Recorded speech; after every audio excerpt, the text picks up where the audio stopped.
What really happened with your host, Mike Rivero. You're listening to the Republic Broadcasting Network, where you'll find out what the Fukushima's going on. And aloha, America. Welcome to our show today. It is Friday, July 28th, 2017, almost to the end of the month here. We have got a lot of stuff to talk about today. A lot of interesting things are going on. The phone lines are open, 800-313-9443. And, of course, this being Friday, thank goodness it's Friday, the lovely Lady Claire will be joining us in hour number 3 with her unique perspective on the world.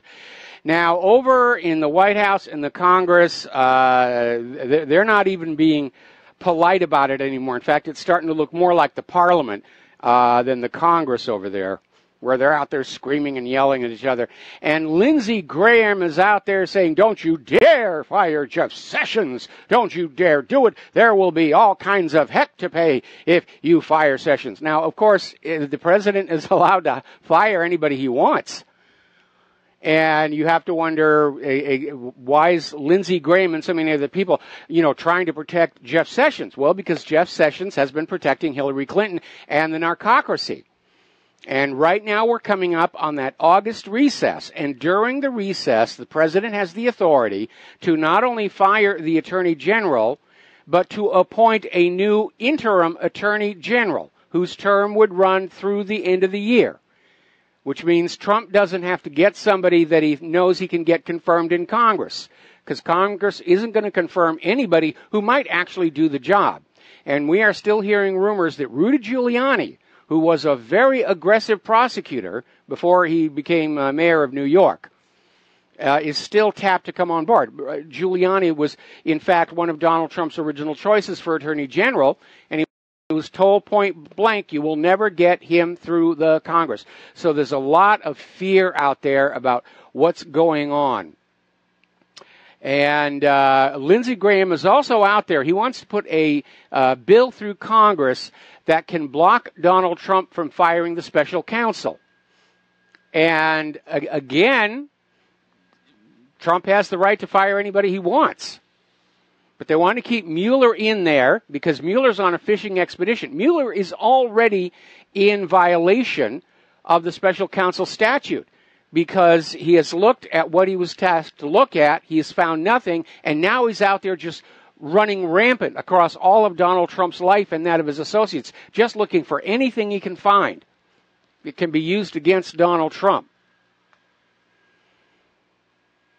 Now, apparently, the GOP, the Judiciary Committee, has requested a second special counsel, this one to investigate Hillary Clinton, James Comey, and Loretta Lynch. And, oh, boy, I'm wondering what Lindsey Graham is going to say about that one. We don't need another special counsel. Mueller will take care of it. And, again, Mueller is compromised. He's got all these conflicts of interest with Hillary, with the Democrats. In fact, the mere fact that he accepted this job to investigate people with whom he has a relationship, that could get him disbarred as a lawyer. The whole thing is a mess, but Congress is pushing for a second special counsel to start looking into what was going on with Hillary Clinton. And boy, there's a lot of stuff to find. We all know they're going to hit pay dirt as soon as they start digging, along with a lot of dead bodies. Now, Judicial Watch is suing the Department of Justice for info, specifically metadata, on these James Comey memos. Now, remember, all of this Russian collusion thing came on up because James Comey came on out and said, well, Donald Trump said something, and I noted it in a memo. I didn't file an official report as required, but it was in the memo. Judicial Watch wants to see the metadata to see exactly when those memos were created, when they may have been edited, and by who. And I think that's a good question. Now, the new White House communications director, I'm already starting to like this guy because he's on the warpath against the leakers, and now he's pointing his finger at Reince Priebus. And apparently Scaramucci put out a tweet basically saying Priebus was the one who was leaking out his financial information to the world because apparently Scaramucci has a net worth of $85 million. And to a lot of people, being that rich is an object of suspicion then and there. that's not true. It's how they made the money. Nobody views George Lucas as suspicious. We know how he made his money. Nobody views James Cameron as suspicious for all his wealth. We know how he made his money. Makes great movies. We all go see. We all pay for the tickets. We buy the Blu-ray discs. But they're trying to tarnish him, make him look bad here. And it turns out Scaramucci was bang spot on, because over at Fox News, Kimberly Guilfoyle confirms Priebus has been the leaker to the anti-Trump media. We're talking about the White House Chief of Staff, the most powerful job in that building, second only to the president, stabbing the president in the back. Geraldo Rivera has come on out and said Priebus cannot be trusted. So, to be a fly on the wall in the next White House staff meeting. We're going to do a shout out to our on-air affiliates who are just now rejoining our network here. And let's see now. Over at the FBI, their top lawyer, James Baker, and we've heard that name before associated with other scandals, he is now under investigation for leaking classified information to the media. And apparently he was all buddy-buddy with Comey, and he's now under criminal investigation by the Department of Justice for leaking classified information to the media. These are all Title 18 violations. These are all felonies. We're talking jail time here. And the infighting at the White House is continuing. The National Security Advisor, H.R. McMaster, is pushing out Middle East Advisor Derek Harvey.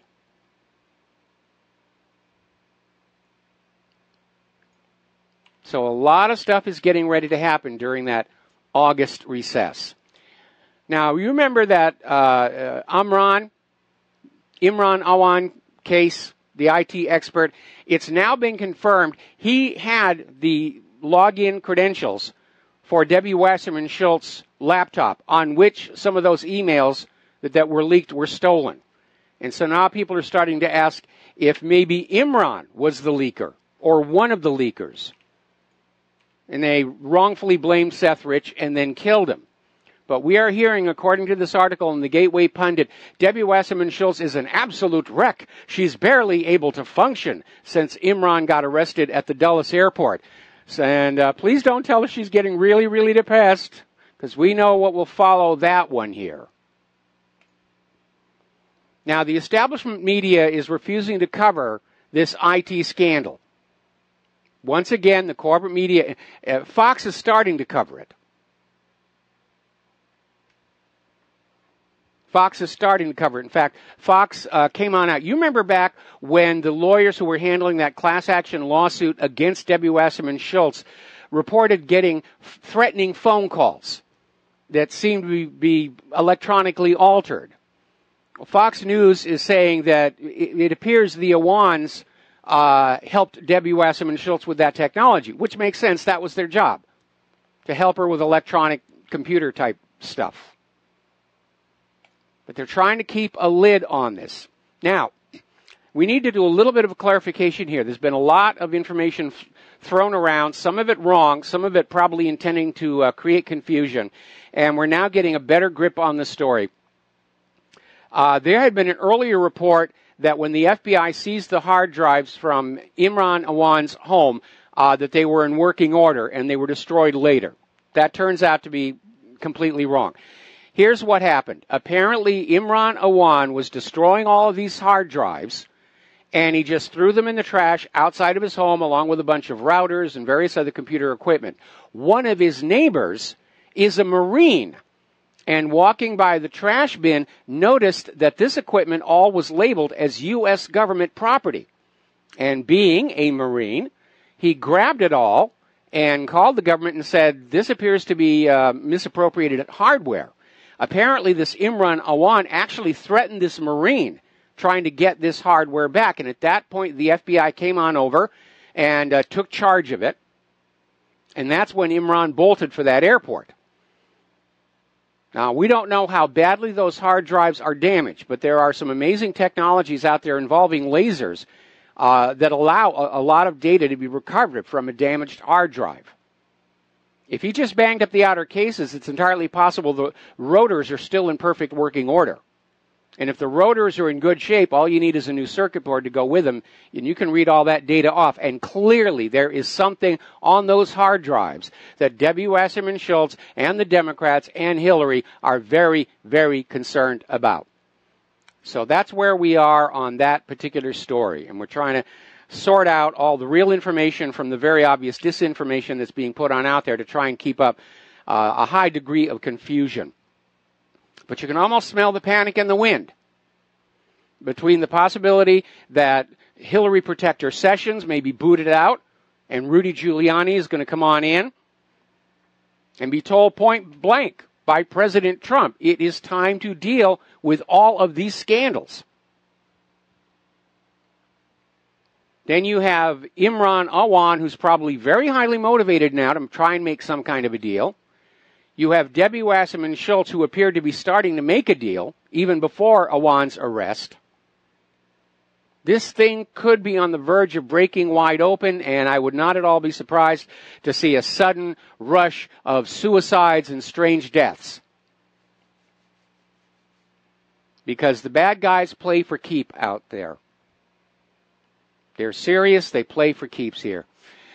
Now, the chairman of the House Intelligence Committee is accusing top political aides of President Obama of making hundreds of unmasking requests during the 2016 presidential campaign to unmask the names of Americans in intelligence reports, including all of the Trump transition officials. This was an inappropriate use of the data here.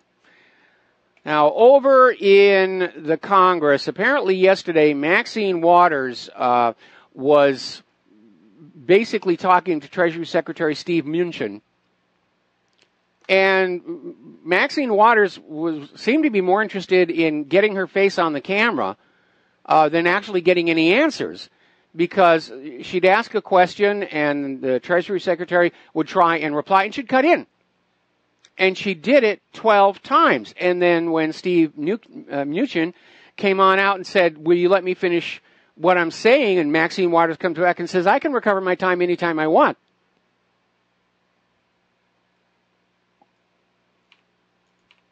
So it's getting out of control. The bad news is the U.S. Senate has just passed their version of the bill approving sanctions for Iran, Russia, and North Korea, because Russia tinkered with last year's election. There is no evidence that it actually happened, but it's now become a prime article of faith in the groupthink of Washington, D.C. We don't even question it anymore. It's the prime assumption. Russia tampered with the election. Those Russians stole the election away from Hillary. How dare they do that? We must punish them. Whatever happened until proven guilty beyond all reasonable doubt? Doesn't apply to Russians. They're not even human beings. For goodness sake. Moscow is out there saying that these new sanctions are threatening strategic stability, which is a very polite diplomatic way of saying that economic wars have a bad habit of turning into shooting wars. And that's the warning they're trying to put on out there. The problem is, I don't think they quite grasp that from the U.S. government's point of view, the only thing that's going to save the U.S. government from its self-created economic meltdown is another war. Or maybe not save it, but at least distract from it. Give the government somebody to blame for it all. Because that worked out there, and big mistake number 2 and big mistake number 1. Yes, times are hard, but there's a war on. Blame the Germans. Blame the Japanese. It's all their fault. Boy, I must have said something to really annoy somebody. They're pounding on my server pretty hard right now. Oh, well, let the children have their tantrum. Now, Russia is apparently sending signs that they are really getting tired of the very childish behavior of the United States government. And they have now sort of stepped up and matched the U.S. Under Obama by asking the U.S. to get some of their diplomatic staff out of Russia, and in turn, they have now seized 2 U.S. embassy compounds inside Russia. So they're trying to send a message. It's a proportional response, and I'm sure the corporate media is going to be out there saying, how dare those Russians do that? Well, we did it to them first. Yes, but we had the right to do it. They were doing bad things. The U.S. government never does bad things. How dare they? So apparently these restrictions on the number of U.S. diplomats allowed to be in Russia take effect on the 1st of September. So that gives those diplomats who are leaving a month to get things packed and moved. It's not a rush job or anything. Moscow is not suggesting to the U.S. yet which diplomats they want to leave. They may, in fact, leave it up to the U.S. and just say it's simply a numbers reduction here. And, of course, to nobody's surprise, the U.S. ambassador to Russia is expressing strong disappointment in the foreign ministry's decision. How could you do this to us? Well, you did it to us first. Yes, but we had a good reason. So things are getting very, very tense over there. PBS has launched a new anti-Russia propaganda 5-part documentary. And it's basically a regurgitation of the false and deceptive claims that have now become official Washington's groupthink. These are the things we believe. This is Washington, D.C.'s credo. I believe that Russia tampered with the election. I don't need any proof. Do you need proof of God? Well, we don't need proof that Russia tampered with the election. We believe. We believe. And they're acting on that belief. And we all look at it and realize how absolutely silly, not to mention dangerous, it all is. Another piece of propaganda that came on out, this was over in Popular Mechanics, which, if you remember how Popular Mechanics came down hard on anybody who questioned the official story of 9/11, you understand Popular Mechanics is just as compromised by the government as anybody else. So they came out with this article, and the headline read, "Kaboom, Russian drone with thermite grenade blows up $1 billion of Ukrainian ammunition." And you read the actual story, and it turns out the drone used is one of these little commercial drones that you can buy off the shelf, which means Popular Mechanics is trying to lay the blame on Russia. But again, it could have been anybody in the eastern Ukrainian republics could have come up with this idea of putting a thermite grenade on a drone and just fly it over the fence and have it set off all this ammunition. And, of course, Popular Mechanics is now sounding the alert about the unrestricted availability of drones to ordinary people. Yet another piece of anti-Russian propaganda. This is from BGR.com. They can't prove that Russia got into the electronic voting machines. They can't prove that Russia interfered with the elections either in the U.S. or in France. In fact, the French intelligence agencies, after that story came out that Russia was interfering with the French elections, the French intelligence agencies said, we can find no evidence of it. Well, if at first you don't succeed, lie again. And supposedly quoting an anonymous source, they're now claiming that Russia mounted an elaborate Facebook hacking scheme to influence the French presidential election. You know what's going to happen on August 21st? Corporate media is going to be screaming, the Russians stole the sun! The Russians stole the sun! Oh my goodness, we're doomed! Launch the nukes! Launch the nukes! Anything bad that happens, blame the Russians.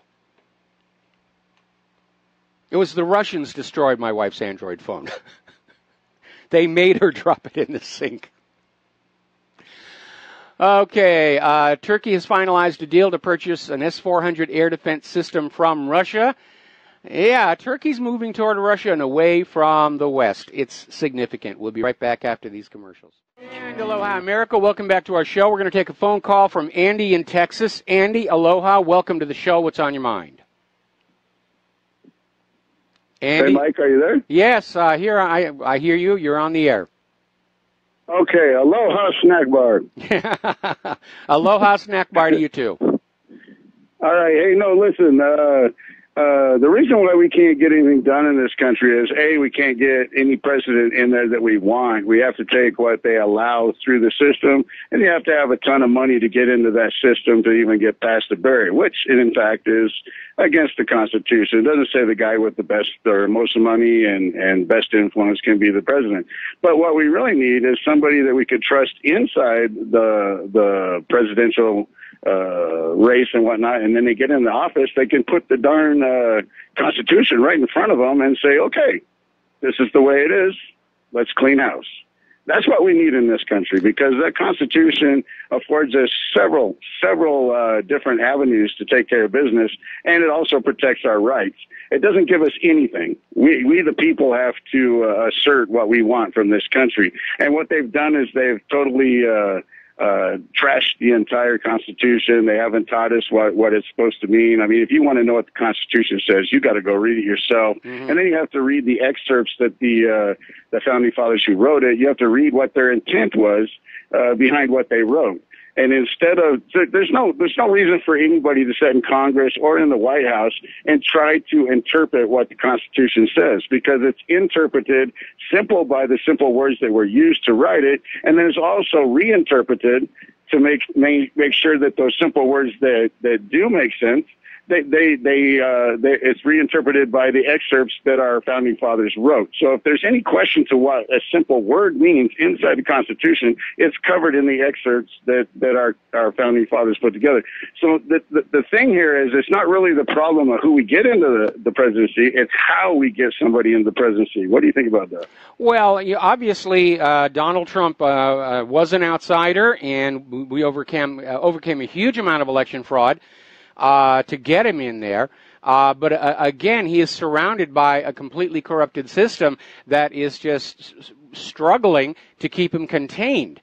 This warfare is literally breaking into the public view here. Now, the reality is that politics generally goes toward the best-looking, best-funded, best speaker in terms of the available candidates. But originally the laws regarding campaign funding in this country were set up limiting how much money any one individual, and this was before corporations were considered people, how much money an individual could give to a candidate, so that the poor had as much influence over the candidate as the rich. And what this basically guaranteed was whoever had the largest campaign war chest, it was a direct reflection of their true popular support. Because the more money you had, it meant the more people you had donating. And when they basically took away those chains so that the rich could buy the candidates, that was the first step toward losing our nation. And the second one was when we lost the ability to have honest, fair, and accurate elections. And at that point, the politicians said, we don't need to worry about those voters anymore. Push comes to shove, we'll just make sure only our people are elected. And again, as we've seen, going all the way back to the selling of the president, long before we ever step into a voting booth, the candidates are already filtered and selected, and those who might be a problem are shown the door, like Bernie Sanders. And so we basically get our choice of just who's going to be looting and plundering us and sending our children off to die in wars every election. Trump broke that mold. And that's, even though he's gone along with the war agenda so far, we know he's being lied to by his own people. We know the CIA lied to Trump about Assad gassing his own people. And so I do think that Trump is starting to wake up.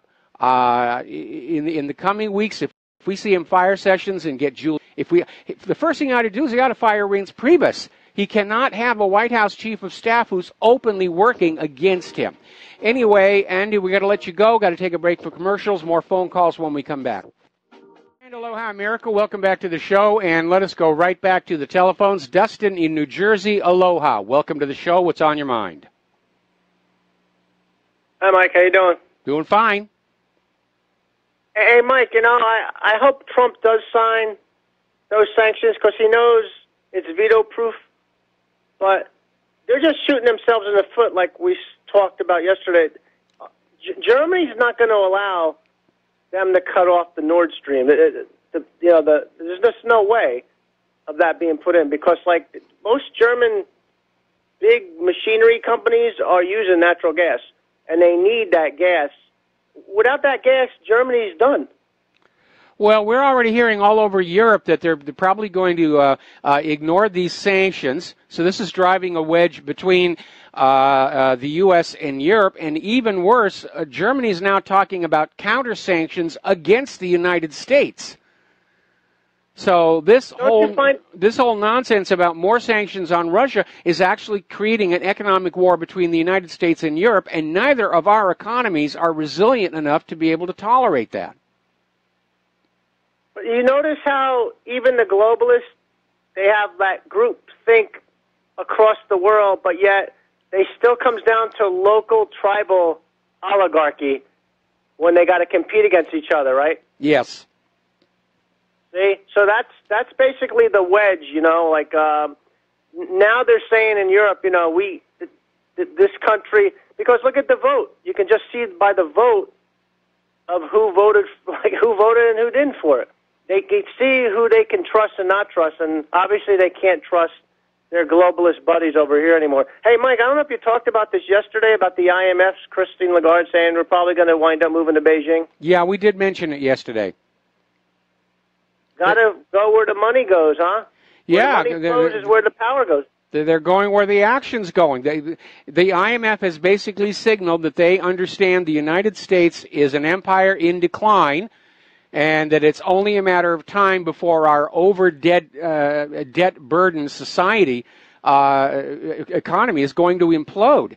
And yeah, the IMF wants to be where the world's financial center is, and it's not the United States anymore. It's not London. It's all pivoting over to China. It's the Belt and the Road, Mike. That's the future. We've been saying that for how long?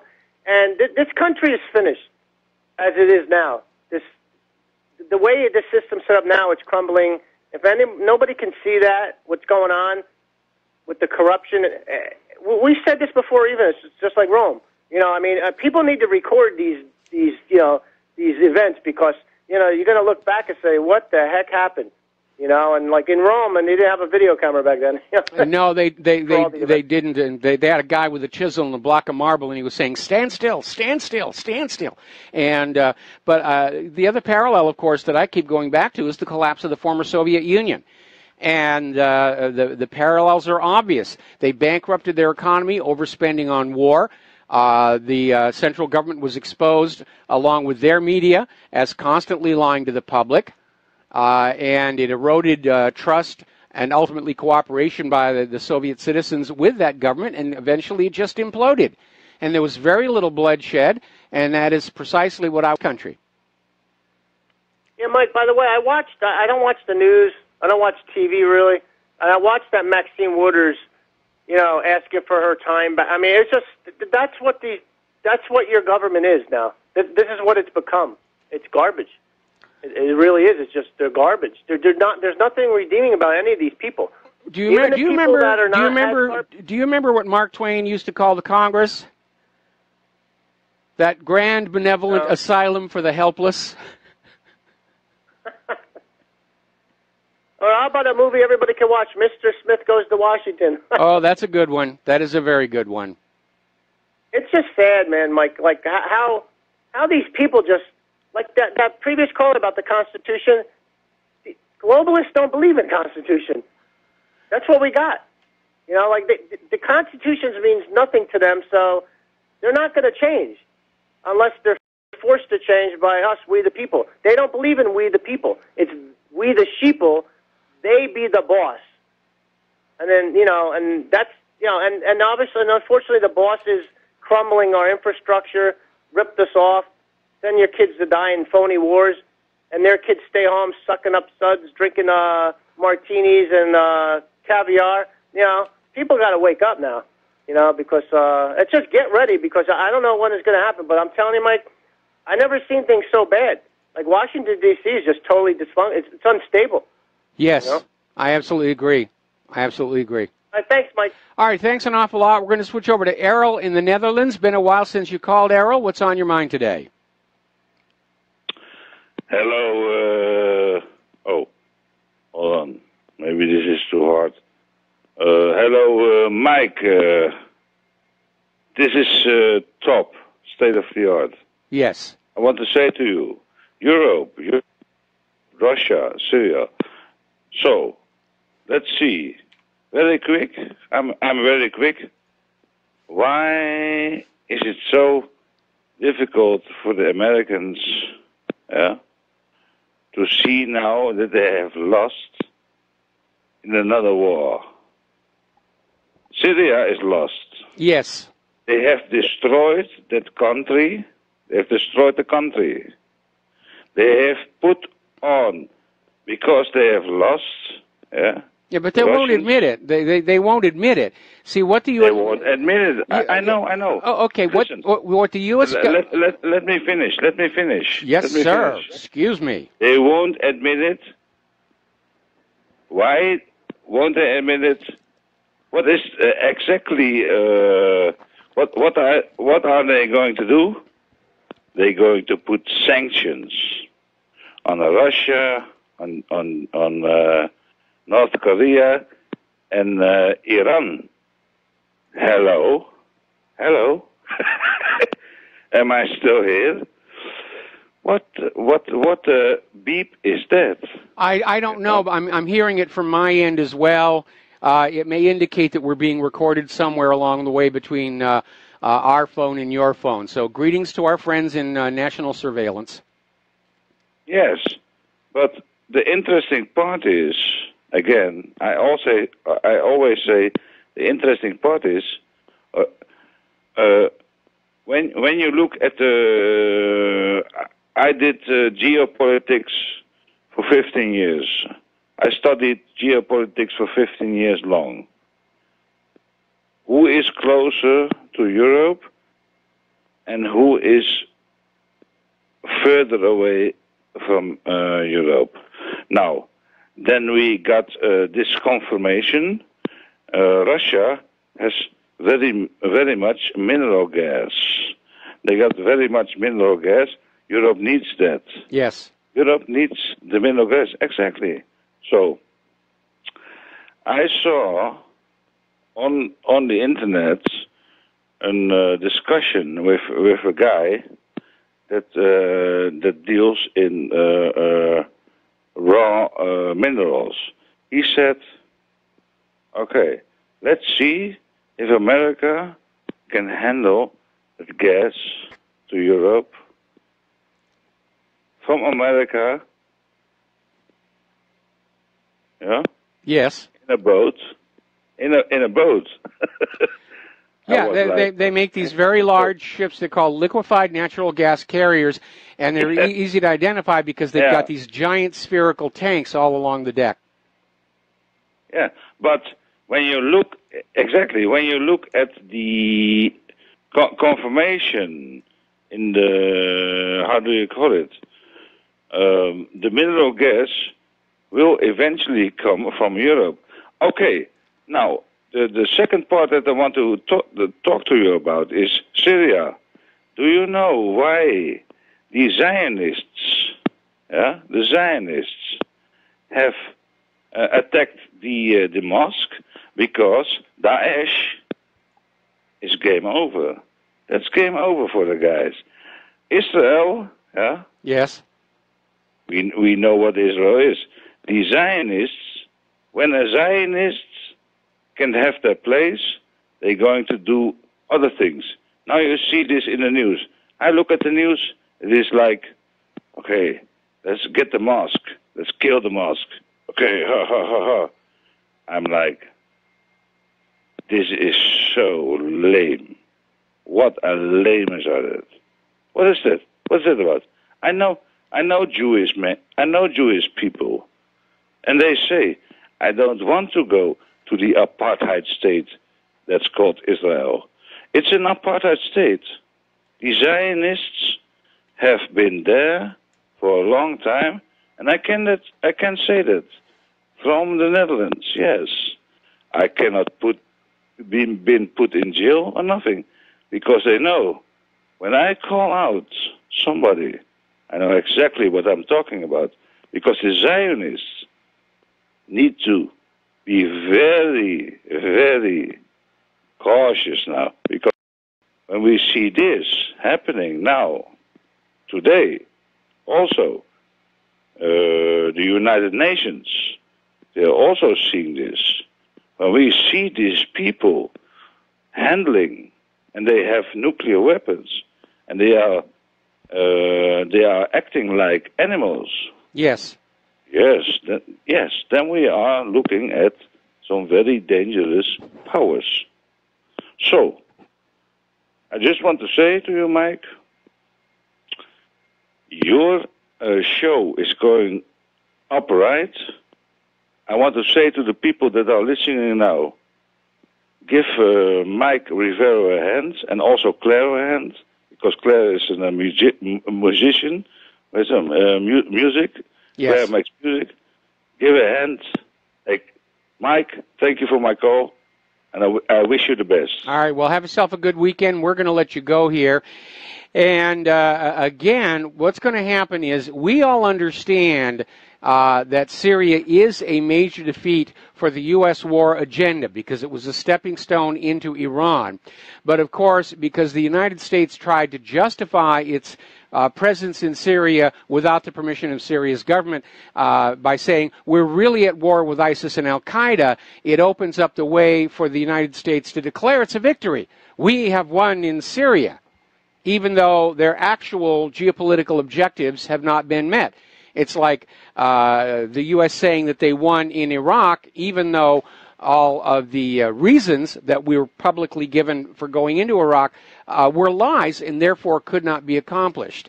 So, yeah, the U.S. is going to declare victory in Syria and then go on out and make trouble probably down in the Philippines here. All right, apparently we had a caller, Jim in Nevada, saying before the corporations got into campaign financing, the unions had that power. And yes, back then, the unions were exercising their influence on elections. Anytime you get an organized body of individuals who are able to direct their members to vote a certain way or to collect money from them to build pools of capital, it's going to have an impact on the election. But because unions are not 501c3 nonprofit operations, they're allowed to do this. I think it should change.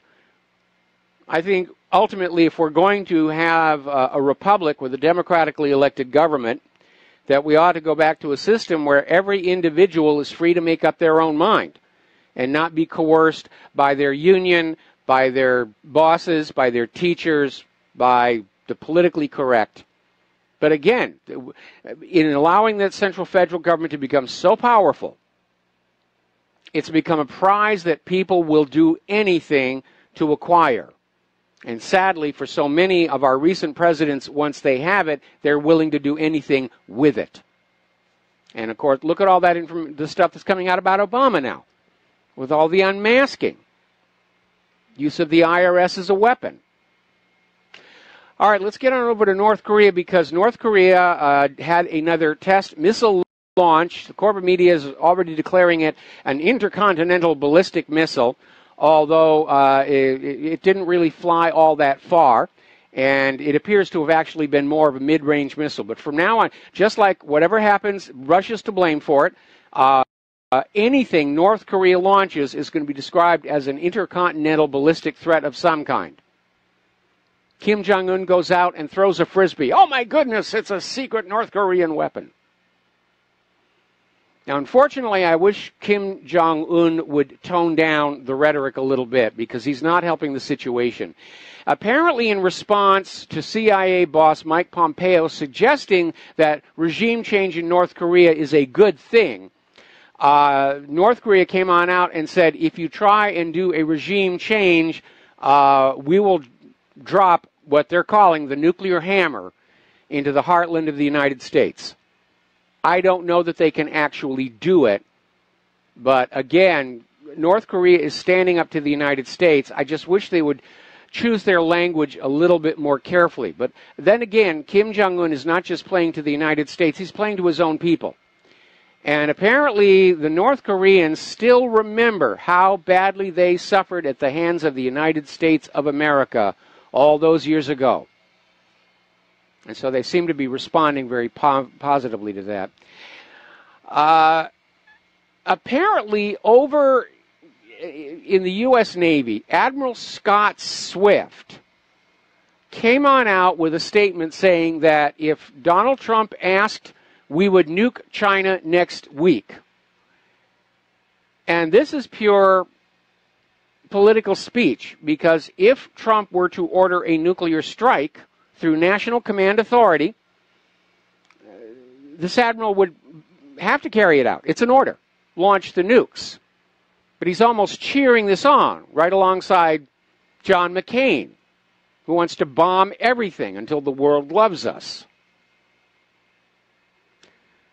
Now, getting on over into Jerusalem and the Al-Aqsa Mosque, and because Syria is falling apart, Israel needs another conflict that they can use as a distraction, because Netanyahu is looking at political corruption charges. They need to keep their people afraid of something, and if Syria isn't a threat anymore, then they need to go back and say, oh, look at the Palestinians and look at the Muslims. And apparently Muslim worshippers are throwing stones at the Wailing Wall. Israeli police in response fired stun grenades. They're still fighting back and forth. It's threat of breaking into a religious war, and those are some of the worst kind. We'll be right back. And aloha, America. Welcome back to the show here, and we're going to go back to the telephones here. Mark in North Carolina, aloha. Welcome to the show. What's on your mind? Hey, Mike. Mike, I get quite a few calls from saying they can lower my credit card rates, and they can give me a free trip to, let's say, Hawaii, or this and that. And usually I just hang up because I know it's phony. But sometimes I'll say, let me just see who's behind it, and I'll hit the one button. It's almost always a Pakistani voice. So what I do a lot of times, last time we really got into it, I'll say how things in Karachi, or Islamabad. What are you talking about? We're right here in California or wherever, somewhere in the United States. They says, who are you kidding, man?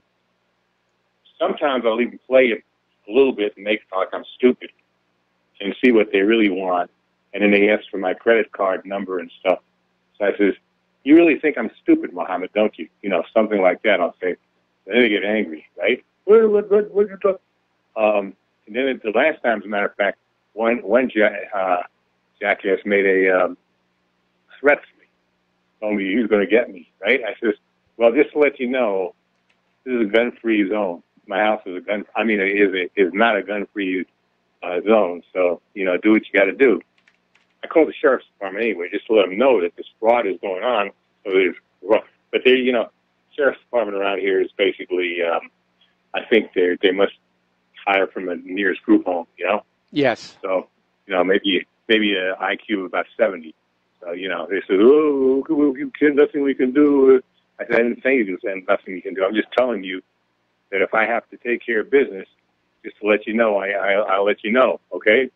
So, but anyway, the reason I'm bringing this up is I'm thinking the Avalon brothers. Matter of fact, the last time one of those calls came, I was thinking of them then. I'm thinking that they've got some kind of obviously they got to hustle. Now, whether they're funding terrorists or maybe drug dealers or maybe both, or they just got a scam going where they're making themselves rich, I don't know.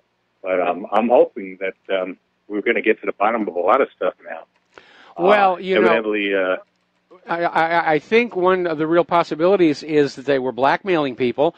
I mean, it was rather amazing. Debbie Wasserman Schultz kept Imran on as a consultant in order to basically get around the fact that he'd been effectively fired by the House of Representatives. So she kept him on as an advisor for something like $120,000 a year. And when this guy was trying to flee back to Pakistan, he sent along $300,000. I don't know if that got through or not. And he had something like another $12,000 on his pocket when he was arrested at the gate. So he was obviously making a huge amount of money somehow from somewhere. But in general, and coming up on the top of the hour here, thank you for the phone call, it does seem like we're in an epidemic of scams. It's open season on the American people, and it's totally out of control, like cybercrime. I get more scam calls than anything else on my iPhone. We'll be back after station identification. And aloha, America. Welcome back to our show here. Hour number 2. The phone lines are open, 800-313-9443. So apparently the Chechen leader is saying he's ready to quit his job in order to go over and protect Al-Aqsa Mosque in Jerusalem. And apparently more and more people are picking up on all this talk coming out of Israel about how it's their destiny to take over the Temple Mount and tear down Al-Aqsa and start building the third temple that will herald the arrival of the Messiah. And again, there actually was a third temple built, but the Messiah didn't show up. So they said, well, that was a renovation, really. That's just a renovation. So we're going to build a new third temple, and the Messiah will show up. Okay, now then. A lot of people expressing concern over the laws being passed by Congress that will criminalize support for the boycott, divestment, and sanctions movement, will criminalize boycotting Israel at all. And the punishments in these bills are staggering. Americans supporting boycotts of Israel over its human rights violations could be hit with fines up to $1 million and 20 years in jail. Now, obviously, this is a slap in the face of that First Amendment, and people ought to be looking at that. And, you know, the irony is back in 1933, the Zionists had absolutely no problem with boycotting Germany when they tried to organize a global boycott against Germany to destroy its economy. And that was okay. But you look at the crimes being committed by Israel, they have no intention of stopping. They just want everybody to stop talking about them. And we have all these traitors to the Constitution in Washington, D.C., who are willing to throw the Bill of Rights into the shredder to please their masters in Tel Aviv. We are under puppet rule. We have a Vichy government in Washington, D.C. Washington, D.C., the federal government, the Congress, are far more concerned with pleasing Israel than pleasing the American people. And I think it is time for that to stop. Okay, now then, moving right along here. Interesting article. Kevin Barrett is out with a new analysis of 9/11, saying that 9/11, along with launching the wars as desired by the Project for the New American Century, had a much broader goal of starting the campaign of Islamophobia in the United States. And remember, after the World Trade Towers were destroyed, there was also the anthrax scare, where the anthrax was being mailed to various politicians and media individuals with envelopes and letters that looked like they had been written by semi-literate Muslim people, semi-literate in English. Of course, then it turned out the anthrax that was in it came from the United States Biological Weapons Laboratory, and that whole thing fell apart. But obviously, Israel's goal is to get us all to hate the Muslims. They actually have a special unit in their military that is trained to impersonate various Arab Muslim forces in order to carry out false flags. And you have to wonder, how many times have we been suckered by that? Now, getting back over to Pakistan, you have to wonder about what's going on. Apparently, Pakistani police have arrested 25 members of an informal village council who apparently ordered the rape of a 16-year-old girl as revenge for her brother's rape of another girl. And what was it Gandhi used to say? If we do an eye for an eye and a tooth for a tooth, soon the entire world will be blind and toothless. And I think that probably describes it best of all. Again, in Pakistan, their Prime Minister Nawaz Sharif resigned earlier today after the country's Supreme Court disqualified him from holding office over corruption issues. So the Supreme Court said, you are fired. And Sharif said, you can't fire me, I resign. But however it came about, we need more of that over here. I hope they nail Netanyahu for the corruption. And I do hope that Sessions is fired and replaced with somebody who's really going to bare their teeth and go after the corrupted people in our government, because there are so many of them. And they are destroying this nation with their greed. Now, over in Saudi Arabia, the ascendancy, if you will, of Crown Prince bin Salman is not going along smoothly. And apparently there is a geopolitical contest going on. Some parts of Saudi Arabia want to go back to the old Crown Prince. And there's a major faction fight that threatens to actually break into an internal strife over there. And that might take Saudi Arabia out of the game. Certainly would give them a reason to pull out of Yemen and end that nonsense. We're going to do a quick shout out to our on-air affiliates who are just now rejoining the network.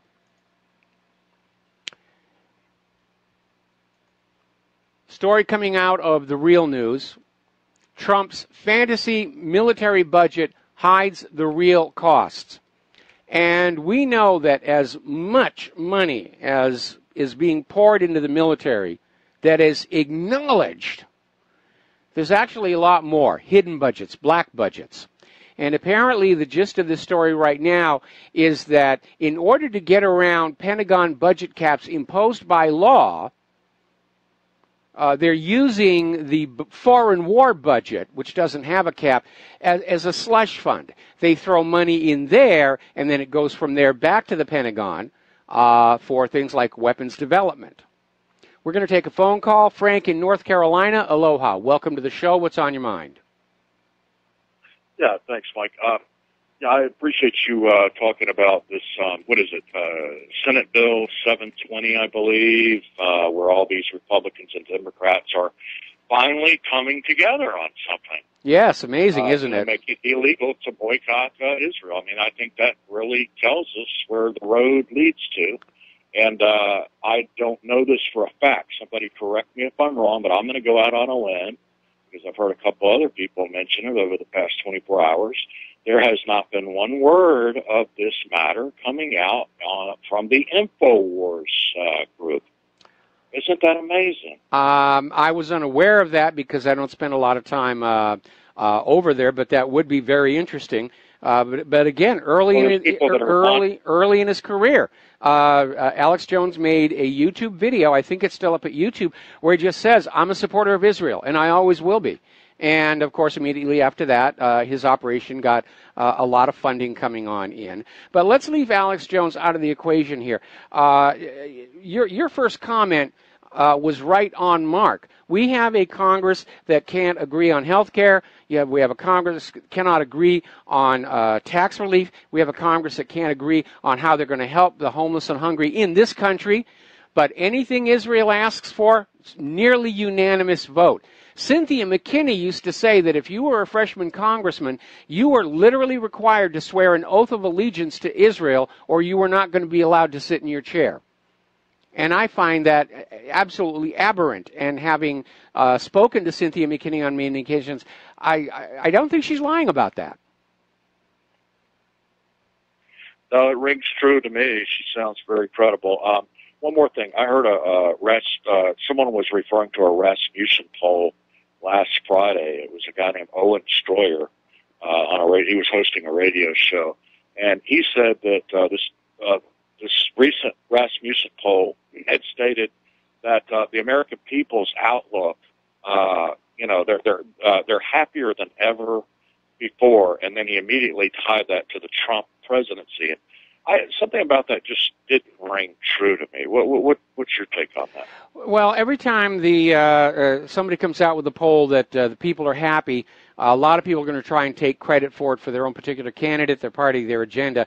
I'm surprised that Rasmussen came out with this result because all the other polls are showing that the American people are struggling economically.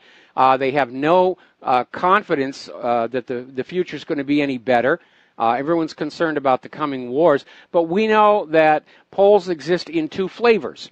And there are the internal polls, ones that actually do try and measure the opinion of the American people, and those results are kept internal to the political system. Then you have the external polls. These are polls that are designed to manufacture and persuade the American public that everything is going really good. And those are just as rigged as the elections and the unemployment numbers in the news. Yeah. Okay. Thank you. All right. Have a good day. We're going to let you go. The United States is now urging all of its citizens to leave Venezuela as Maduro urges the opposition to start a dialogue. Maduro is trying to head off a full-on civil war, and he has to know now this is a U.S.-backed operation because the head of the CIA admitted the United States is carrying out another regime change operation in Venezuela. And the State Department is now withdrawing all the U.S. diplomatic personnel and their family members. So it looks like Venezuela is going to become the new Syria. So let's talk about the economic news here because the numbers really are not good. Total government and personal debt in the United States has hit $41 trillion with a T. And to give you an idea of just what kind of a total number that is, it works out to almost $330,000 per American household. That represents 5 years of the median annual income, meaning to pay off all that debt, we'd all have to have jobs, we'd all have to be working, we wouldn't eat, we wouldn't have clothes, we wouldn't have electricity, we wouldn't have a place to live, and then 5 years later the debt would be paid off. That's how bad it really is. Now, as I mentioned earlier, Europe is absolutely not on board with all of these sanctions against Russia, North Korea, and Iran, but especially Russia. The sanctions that are already in place have caused a huge amount of damage economically. And France is saying these are not legal. Brussels is saying we're really under no obligation to go along. And now Germany is talking about counter-sanctions and a trade war between the European Union and the United States. And it would be bad. And yes, that's true.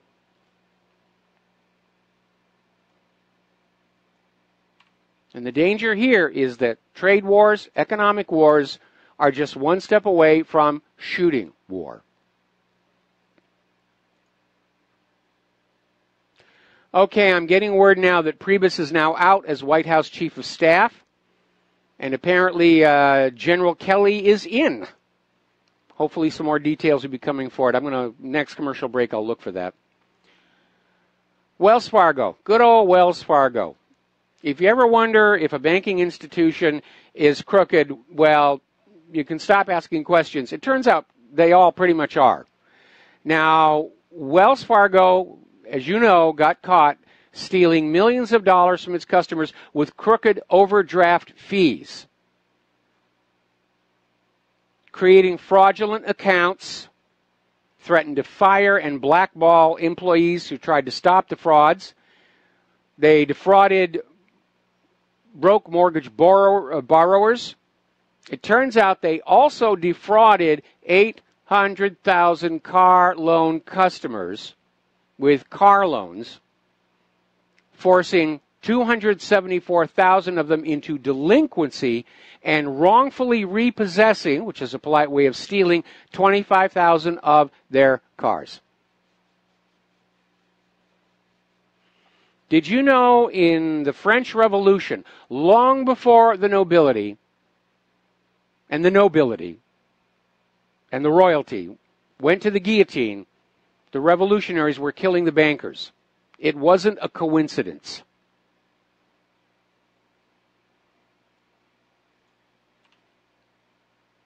Rand Paul is out there saying the failure to repeal Obamacare means premiums will continue to skyrocket.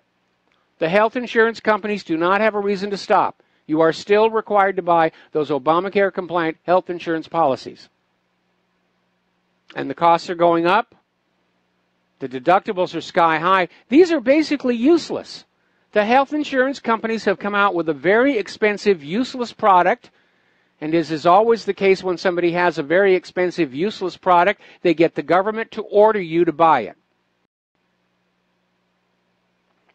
We found a video from about a year ago. We put it up as a flashback on what really happened, where John McCain is down there on the floor of the Senate chastising the Democrats for refusing to acknowledge what a total failure Obamacare is. And yet yesterday he voted against the repeal. He was the deciding vote. If he'd voted the other way, it would have been repealed. Can you say corruption, little children? I knew you could. He either got very nice treatment from the health insurance company lobbyists, or in the last year he has fattened up his stock portfolio with health insurance corporate stock, but for whatever reason, he sold out. And it's having a real world cost. This is a very sad story. And apparently there was a couple, 53-year-old chiropractor, 50-year-old wife, and apparently they were in financial trouble. Their business had just closed. And they committed suicide by jumping out of the window of their recently closed 9th floor office, just a block from the Empire State Building. And in the note that they left behind, they said, we've had a wonderful life. We're ending it because they can't afford health care.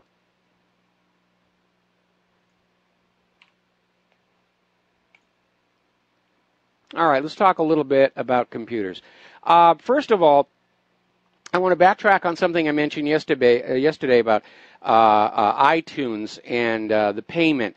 The interface is non-intuitive, but as it turned out, it worked the way it was supposed to, and I paid for these few apps out of the gift cards that I'd bought there. So that it showed up this morning. Apparently, they do the reconciliation overnight, so that's how that worked.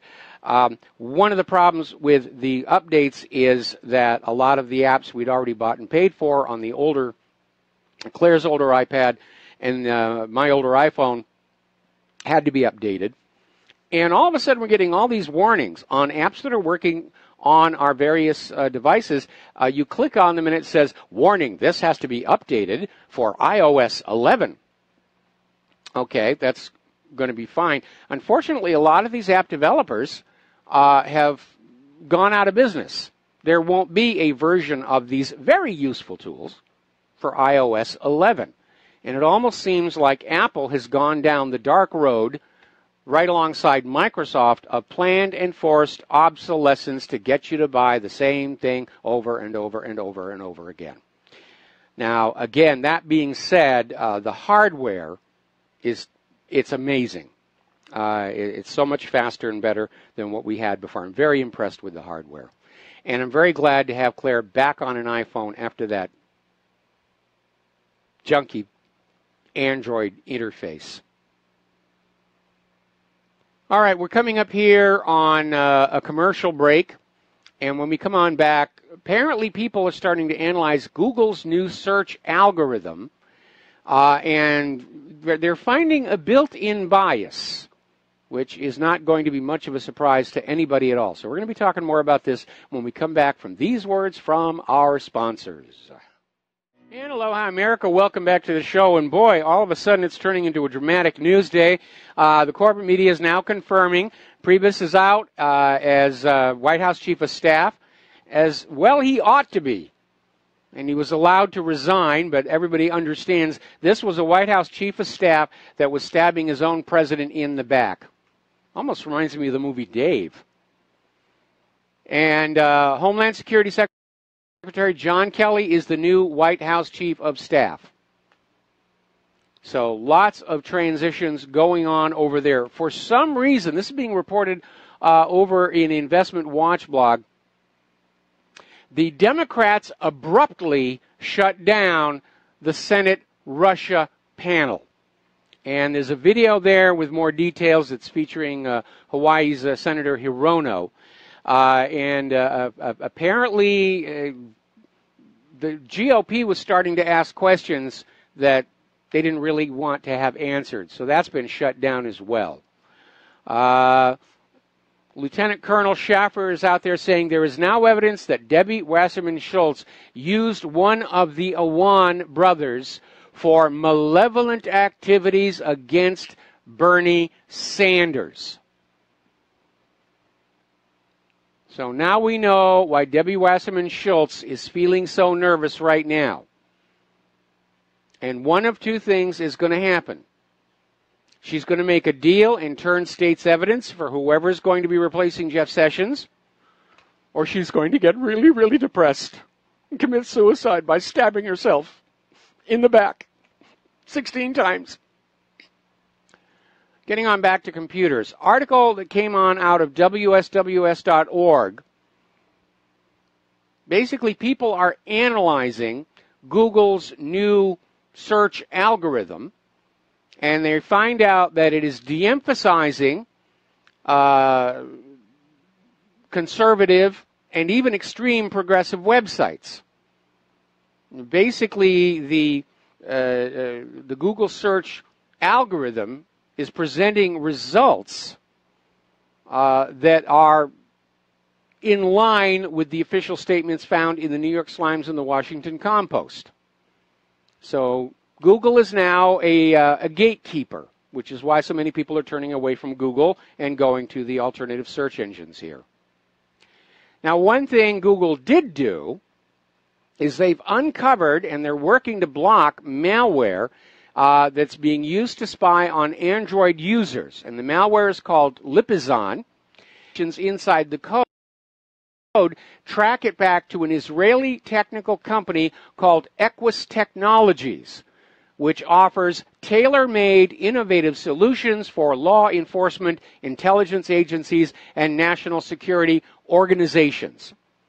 And apparently this malware was just all over the place so that somebody somewhere could be spying on you.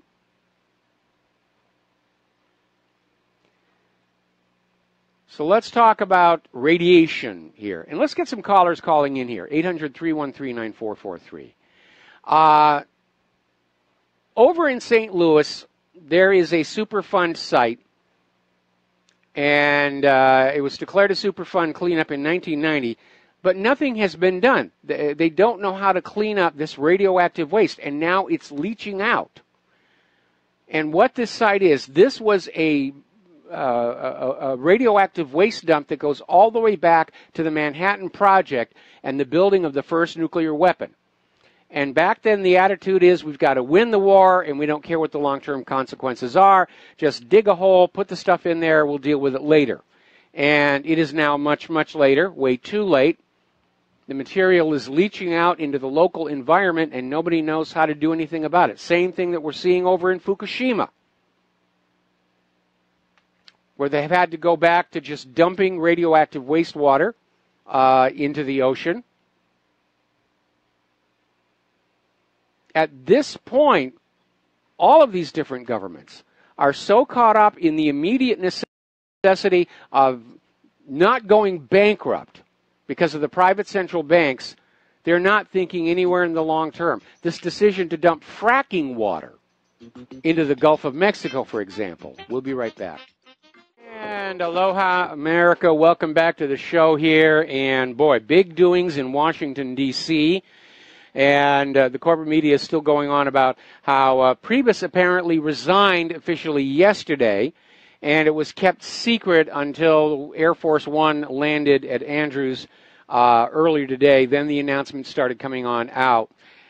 It's also coming on out that Priebus, you need to understand just how powerful that chief of staff position is, because that's the guy who's controlling the door to the Oval Office.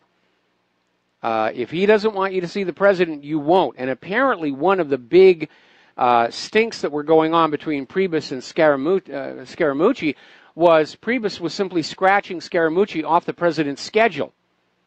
So Scaramucci couldn't get together with Trump and find out what he should be talking to the media about. Now, Roger Stone is out there reminding us all that Priebus was instrumental in getting Robert Mueller appointed as a special counsel. Now, Donald Trump appointed Priebus as White House Chief of Staff. He was the former head of the Republican National Committee, and a lot of people were saying, you don't want to do this. This guy, when he was running the Republican Party last year, was openly hostile to the Trump presidency. He wanted somebody else like Ted Cruz, who couldn't actually qualify under the Constitution. So why are you bringing this person on in? And the conventional wisdom was that Trump wanted an opportunity to become friends with Priebus in order to build support within the Republican Party leading into 2020. And again, this is an example of Donald Trump's extreme naivete. He comes from the world of business. People behave a certain way in business. People react a certain way in business. But it's a whole different world in Washington, D.C. politics.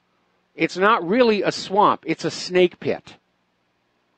And Trump is finally realizing that he had some of the snakes a little too close to home. Now, apparently, according to George Webb, the Awan brothers, Imran Awan, the one who was arrested trying to flee back to Pakistan, is apparently connected both to Pakistani intelligence and to Hezbollah.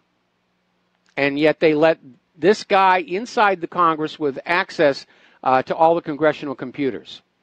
And apparently there's been an investigation going all the way back to February that shows just how bad this issue is. When it all comes on out, everybody's going to be saying, how did this guy even get in the country, let alone get hired to work inside the Capitol building? Apparently it has come on out that this Imran Awan subscribed to a pedophile-centric YouTube channel. I'm surprised YouTube has that. But it's coming out of the Gateway Pundit.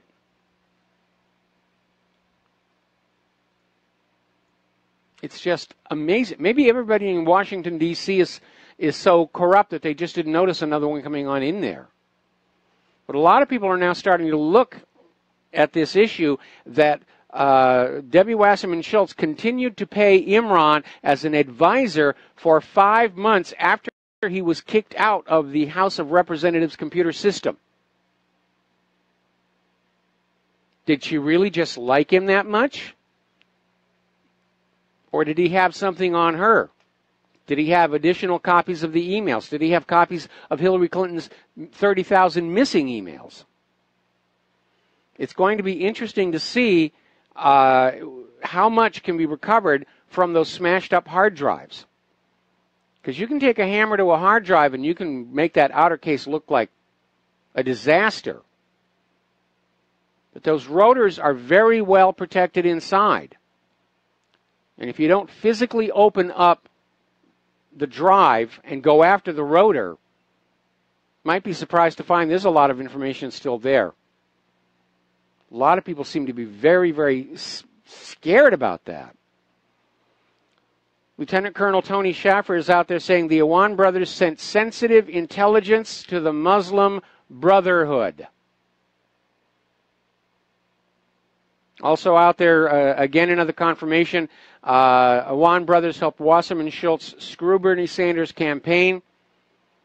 taught her how to disguise her voice on phone calls, the ones that were going down to the lawyers handling the class action lawsuit. Wow, it is just... It's just amazing. Judicial Watch has just released a document they've obtained under the Freedom of Information Act from Health and Human Services, and the documents are confirming something we knew before, that the problems with healthcare.gov, the Obamacare website, they knew that there were problems. They knew it wasn't ready to launch. And there was a story that came on out shortly after the launch and the disaster it turned into about how President Obama was told this thing is not ready to go. And he literally said it's going to open on the day I say it's going to open on. It just turned into another disaster. Blacklisted News is out there saying Amazon drones will scan your home while they're delivering. I assume they mean the outside. And then you've got your Roomba robot vacuum cleaner scanning the home on the inside. WikiLeaks has released more CIA tools for the stealthy hacking of Apple's operating system. It's just amazing. It goes on and on. All right, so let's pull on back here and do a recap of what's been going on. It's easy to get lost in the details. We know that the current American political scene is dominated by this little clique, which I call the narcocracy. And it's the Clintons and the Bushes and their close associates. And it goes all the way back to Arkansas in the 1980s, which was the northern end of a gun-running operation run by the CIA to supply arms to the Nicaraguan Contras. Now, this was illegal under the Boland Amendment, and so in order to fund this covert operation and keep it out of the eyes of the Congress and the public, they were bringing literally tons of cocaine back into the United States of America along pipeline. And that cocaine was then sold to your children, and the money was laundered through a loose collection of banks like Morgan Guarantee, land flip deals like Whitewater, Castle Grand, Flowerwood, and eventually resurfaced as Arkansas government checks from the Arkansas Development Finance Authority, supposedly as business development loans, except the loans were never repaid. At the end of every month, the books were simply zeroed out. That was the money machine. And the checks were being given out to all these companies that were building and supplying not only the guns for the Contras, but other things like components for small aircraft with hidden compartments to smuggle the drugs back in. And, of course, everyone along the way was getting insanely rich, untraceable drug money. And it was just a huge, huge scam. And then Eugene Hassenfuss's plane crashed, and he admitted to the Nicaraguans what was going on. It was an American supply operation, illegal to the Contras, and it triggered what was called the Iran-Contra scandal. And they tried to put the focus on Iran and Gorbinafar and all those other people.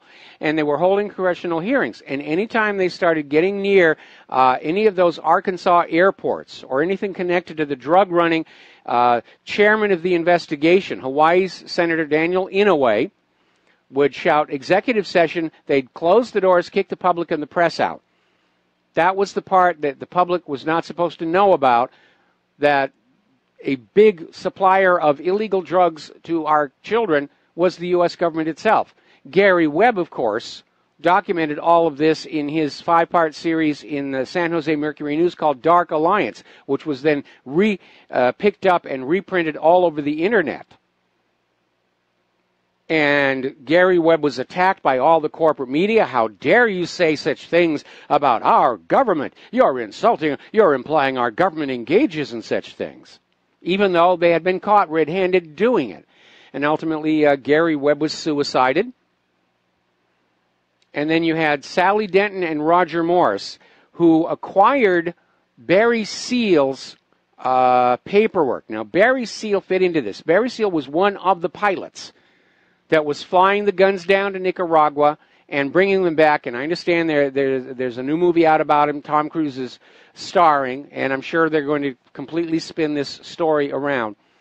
But Barry Seal was one of the drug-running pilots, and he actually got careless, and he got caught by the authorities. And in order to avoid going to jail, he agreed to allow the DEA to put hidden cameras on his aircraft, and he caught some of the Nicaraguan high government officials actually helping to load the plane with drugs. It was a huge, huge scandal. And ultimately, Barry Seal himself was killed. Now, the paperwork he'd collected on all of this wound up in the hands of two reporters, Sally Denton and Roger Morris, and they wrote up an article, The Crimes of Mena. And they worked primarily for the Washington Post. And they took this story into the Washington Post along with all of Barry Seal's supporting documentation, and the Washington Post lawyers fact-checked it. And they cleared it for publication. The Washington Post lawyers said the story is solid, they can prove everything that's in it. And the story was then spiked by the Washington Post's then managing editor, Bob Kaiser, who was a fellow Skull and Bones alumni with President George Herbert Walker Bush. You see how it all starts to tie together? And eventually, Sally Denton and Roger Morris got the article published in Penthouse magazine. And the article is very good. It's very, remember, it was cleared for publication in the Washington Post. And because it was published in the Penthouse, the Washington Post could turn around and say, oh, you don't want to listen. It's published in a magazine filled with naked women. And it's softcore porn. You shouldn't even look at that. So even back then, the corporate media, the Washington Post, were protecting the narcocracy. And the Bushes and the Clintons had acquired enough money to start reshaping America's political system to their own design. And their design was to simply hand the White House off one to each other to make it look like there was still a choice out there. And Obama got in on them in 2008, wound up with the presidency, while Hillary regrouped. And even last year, early in the campaign, we know it's going to be Hillary on the Democratic side. Jeb Bush, Jeb Bush, Jeb Bush. And unfortunately, Jeb Bush couldn't get that deer in the headlight look out of his eyes, and he basically self-destructed. He didn't have the ability to connect with the voters. And then they were out there with Marco Rubio and Ted Cruz and all these other people. And Ted Cruz and Donald Trump just kept plodding along, and the media kept attacking him. And one of the reasons they're so upset with Donald Trump's victory is because the corporate media, as Mika Brzezinski says, the job of the corporate media is to control what the American people are thinking. And the corporate media was trying to get the American people to think, yes, we're going to vote for Hillary. And they failed miserably. And they are in trouble with their corporate masters, the people who sign all those paychecks. And now they're desperate to somehow redeem themselves and get it back with all this Russia-Trump nonsense. Because if they can get Trump out of the White House, they can sort of kind of maybe claim victory. Yes, we're still able to control what America thinks. But they are in a panic over there. I have a feeling things are going to get very, very interesting. Because the corporate media itself is self-destructing. They're stonewalling on all of these other stories, except for Fox News. Fox News is finally starting to cover this stuff. But the more they stonewall and just do Trump, Russia, Russia, Trump, Trump, Russia, they're killing themselves. 6% of them, only 6% of Americans think they're written. And that includes the ones who think it's a bunch of nonsense, as well as those who think it might have merit. But it's Russia-Trump burnout. You can only pound a story into people's heads so many times before they simply turn off. The repetition is good up to a point. This is something we learn in advertising. Repetition is good up to a point. After that, you need to start finding something new, or people are just going to tune you out. And the fact that the New York Slimes, ABC, NBC, CBS, CNN are not covering what's going on with the Awan brothers and Debbie Wasserman Schultz, it's calling attention to itself. People are noticing that the corporate media is trying to convince us this is not important, that only Donald Trump and Russia are important, and they're failing miserably. It's been feeling like stalemate ever since Trump took office, between the deep state against Donald Trump, corporate media against the independent media. I think the stalemate just got broken. I think Donald Trump is going to become more assertive. He's going to start bringing more people into his administration. I really do hope that he does get rid of Jeff Sessions and appoints an attorney general who is not going to be afraid to start prosecuting those Title 18 felony violations which James Comey admitted on TV Hillary Clinton is guilty of. You don't need a prolonged investigation. The FBI has all the evidence. Just move forward with a prosecution. And the fact that Sessions hasn't done so tells us he's compromised and controlled by the narcocracy. He's got some link to it. The way that Loretta Lynch had been protecting HSBC when it was laundering some of this drug money. Gave him a wrist slap in New York. How James Comey himself was on the board of directors of HSBC while all this money laundering was going on. Trump needs to start reaching outside the Beltway to people who are not part of this narcocracy and bring them on in and let them do the job of cleaning up that swamp. Because he's never going to clean up that swamp by hiring more of those alligators into his own staff. We're going to take a break for commercials. We got a caller waiting on the line. We'll be right back. And aloha, America. Welcome back to the show. And we're getting more information about the Senate shutting down its Russia panel rather abruptly. And apparently the issue was the fact that the head of the fusion company that came up with that crooked Trump dossier was getting ready to testify, and I guess they decided they didn't want to have to go through that embarrassment. So they pulled the plug on it. All right, we're going to take a couple of phone calls here. Sherry in Texas, aloha. Welcome to the show. What's on your mind? Thank you, Mike. Yes, this morning I checked into a radio show that I used to call back in 2012. And I guess every so often I call in to see how things are going because he's the guy who brung me. I like to dance with who brung me. And they were talking about GMOs back years ago, and I said what I knew about them. Well, after his station check, they changed twice during the years. There were new rules imposed. I had to just be kept on the line. And I couldn't, he would just take a message. The producer would just take a message, but I couldn't talk to him anymore. It was too dangerous, you know, these new rules, certain subjects you couldn't talk about and all this. Well, he'd been off for a while, and his substitutes were brutal, horrible people saying terrible things. No callers, of course. I remember once calling the station, he said, welcome, the main guy. He said, welcome to our miserable little show. And then he proceeded to just have like a one-man, it was like a bully pulpit, you know, and there was no callers. This is how it was reduced to with these new rules. Well, after the callers called in and said, how come you taking this stance? You used to always say this. You didn't feel this way. It was never party politics on this station before, you know. Well, he went on a break, and I was thinking, I got to see what happens if he comes back. And I tuned in this morning, and it's like he started praising Trump for the efforts he's trying to make. He was furious that the Obamacare wasn't overthrown, and he got a little panel of people on there since he has this panel every Friday. It's their gang of 4. Sometimes it's a gang of 5, and they talk about all the news from the week.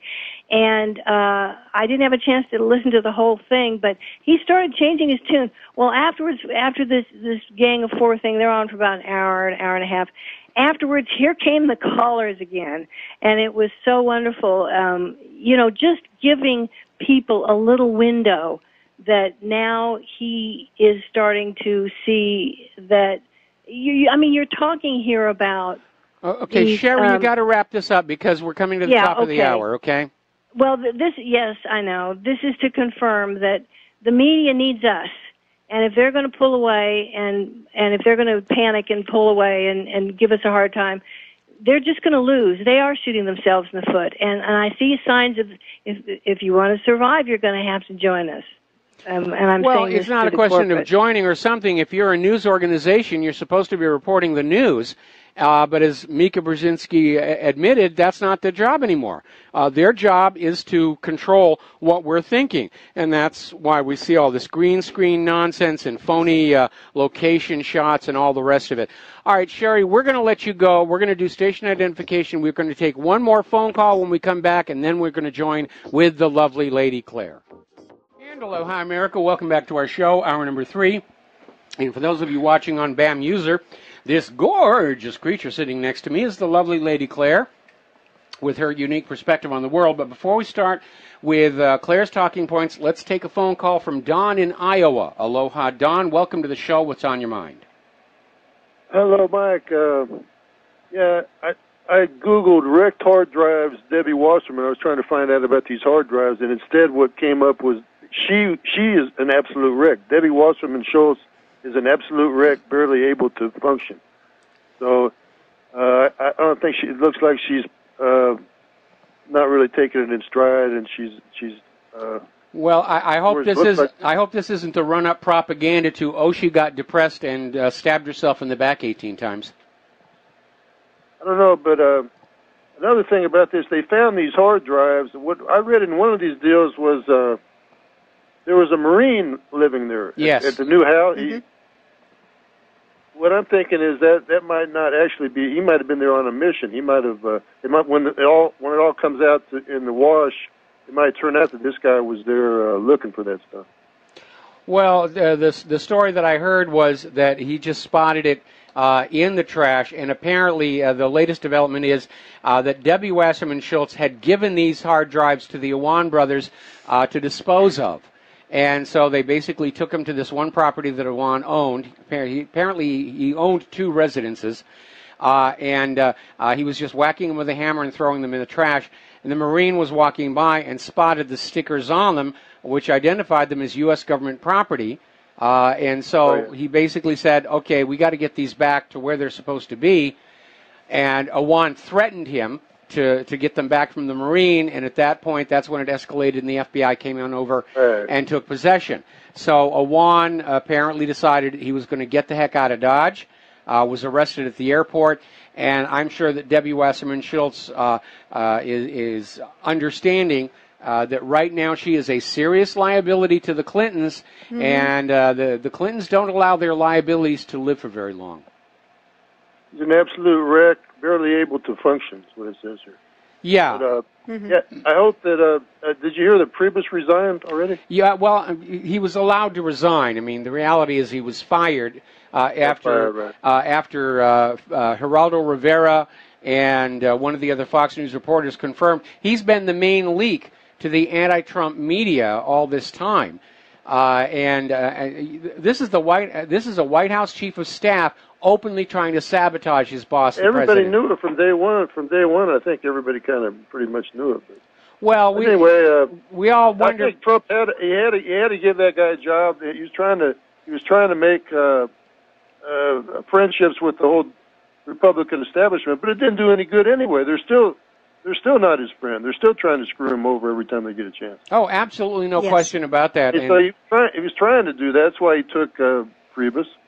He was trying to say, okay, we'll take one of your guys and this and that, but that didn't work. He should have learned from the get-go. He should have just stuck to his guns and got the good guys. Okay, well, I'll let you go and let Lady Claire start her. All right. Well, thank you very much for the phone call. And as I mentioned earlier in the show, I think Trump brought Priebus in as chief of staff as a way of mending bridges with the GOP ahead of the 2020 election. But again, Trump is still very naive about how Washington politics works. And I think the part he's missing. He's probably scratching his head and saying, I don't understand why there is all this effort and energy, why they're all so united against me. I don't think he understands the history of the Bushes and the Clintons as they tie into the CIA and all of this gun and drug running that's been going on. And when he finally finds out, I think it's going to hit him as a surprise. So, Lady Claire, what is your first story?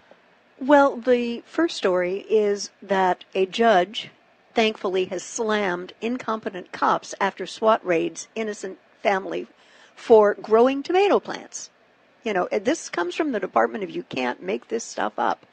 In a huge and significant victory for the Fourth Amendment, the federal 10th Circuit Court of Appeals reinstated a lawsuit brought by a Kansas City couple who endured a SWAT raid over their tomato plants. Robert and Adlin Hart and their 2 young kids were caught up in a county-wide sweep of suspected cannabis growers in a prohibitionist state which still has not even legalized any form of medical cannabis. The judge not only reinstated the Harts' lawsuit, which was dismissed by a federal judge in 2015, but went on to castigate the law enforcement agencies involved. They described the 2012 raid as, and I'm quoting, an unjustified government intrusion based on nothing more than junk science, an incompetent investigation, and a publicity stunt. I mean, come on. Hello. Marijuana leaves look nothing at all like the leaves on a tomato plant. And like so many other people, we're starting to grow vegetables here. And this article, all of a sudden, I'm very, very nervous that we're going to have the cops show up here and have us, it's green and leafy. It must be marijuana. And they're going to kick down the door over here.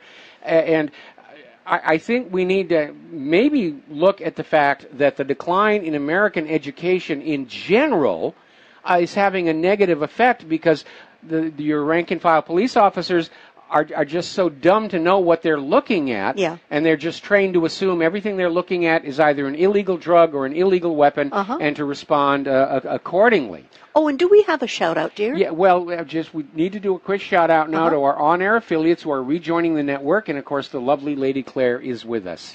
And apparently, in the realm of unlawful police raids, this one may take the cake. What happened was there was a Missouri State Highway Patrolman staking out a garden store every day in Kansas City, hopefully to catch some pot growers. And Robert Hart, the gentleman of this family, visited the store with his kids to buy supplies for an educational vegetable garden project in his basement. The sergeant then shared Hart's information with the counterpart in the Johnson County Sheriff's Office, which was planning to raid several suspected cannabis growers on 420. JSCO went through the Hart's trash on 3 occasions, eventually finding what officers believed were cannabis clippings soaked in THC extract. But the marijuana was actually discarded tea leaves. Oh my gosh, and despite a lab technician saying the tea leaves looked nothing like cannabis leaves or stems, deputies Blake and Burns used notoriously faulty field drug test kits, which showed the presence of THC, which didn't exist.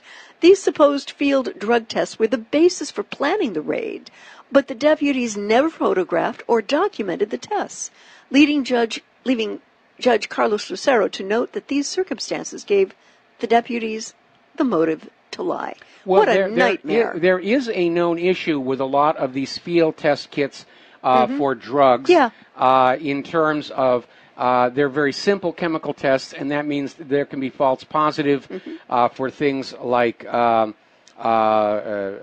certain food vegetables will give a false reading for heroin as one example. They're not tests that exclude other possibilities. It's supposed to be an initial test that says it might be here. But those field tests are not set up to be definitive and say this is what we're actually finding. And they're supposed to be backed up by the lab technician. In this case, they didn't listen to the lab technician. But again, it comes on down to the fact that the police don't know what they're looking at. Yep. Yeah. Did you cover this next article? I mentioned it only briefly. You can go into it in detail. I would like to, because it's when technology gets creepy that it just doesn't have a great feeling.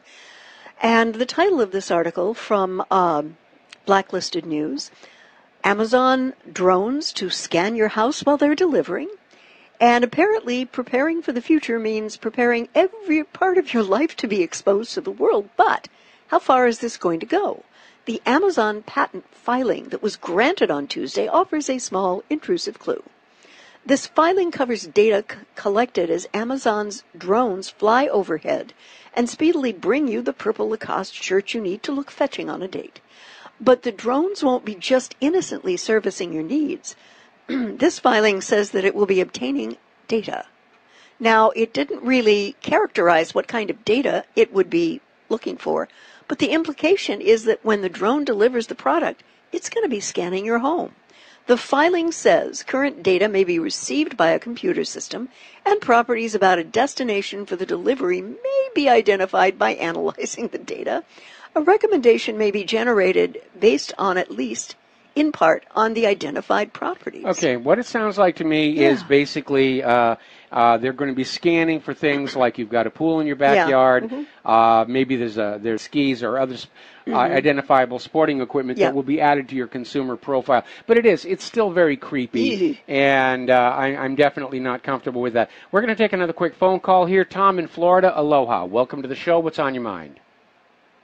Yeah, good afternoon, Michael. Talking about what's going on with the news right now. It's breaking news with this Reince Priebus. I think he's one of the leakers. He's a Bush boy, and I think that Jeb Bush is probably, and the Bush family's probably behind some of these leaks. Wouldn't surprise me that comes out in the news one day.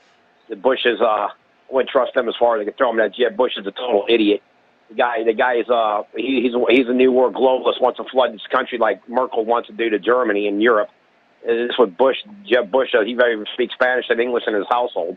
But I want to talk about that, and that's another thing, Michael. What is it? Is it? I mean, it's unbelievable what's going on with this immigration situation. Is it Mexifornia, or is it Cal Mexico, or is it what's the name there? Cal Mexico, or is it Mexifornia, or is it Texaco or Mexicus? But believe it or not, on the border between California and Mexico, there actually is a town named Calexico. Yeah, that's what I think they want to name the whole state. I'll tell you the truth. But, I think Kelly's a great move for Trump. I think Trump is trying to drain that filthy swamp, that democratic swamp that's up there in Washington, which is a shame what's going on. But I think Trump's doing a great job as far as that goes, and I think that was a great move by putting Kelly in there, and maybe put somebody really strict out of a DHS department. See who he picks. That's gonna be interesting. But I firmly believe this conspiracy that's going on in Washington, Michael, with the leakers. I think that's treasonous. And they never talk about the girl they caught in Atlanta. I don't know if you remember that. Remember the girl they caught was a leaker, and I guess they don't ever put her in the news anymore. There's a girl who was leaking, and they caught her, and I forgot her name, because you don't hear about it no more, but they were going to give her 10 years for doing mass leaks. You remember that about 2-3 months ago? Yeah, vaguely, but I don't remember her name either. I know, but that should have been in the news. If that was the opposite, Michael, was a Democrat in control like Hillary, and it was a Republican did that would be in the news 24/7. I mean, you would not stop hearing about this for 2 years until the 2018 election. This is nothing but a conspiracy of unbelievable proportion against Trump. It's disgraceful. You got. Let's look what's going on in Venezuela, Michael. You got a Bernie Sanders type guy would have turned the country just like this country to turn into Venezuela if he got elected. I mean, this is unbelievable. And then you got that lame brain, insane McCain, that moron with the brain tumor or whatever. He promised all this about 7 years. He's talking about health care, and all of a sudden he has a chance to do something, and the last minute he's the vote that kills it. Yes. It's unbelievable. It is. It's unbelievable what's happening with these rhino rats they have in there. They're not. That's what they should be called, the rhino rats, with the demo rats. I mean, it's unbelievable. You got a guy like Trump who wants to build a wall, save our country from annihilation for guys like George Soros and all these globalist schweinharts, like the communist Berserker who's born in East Germany.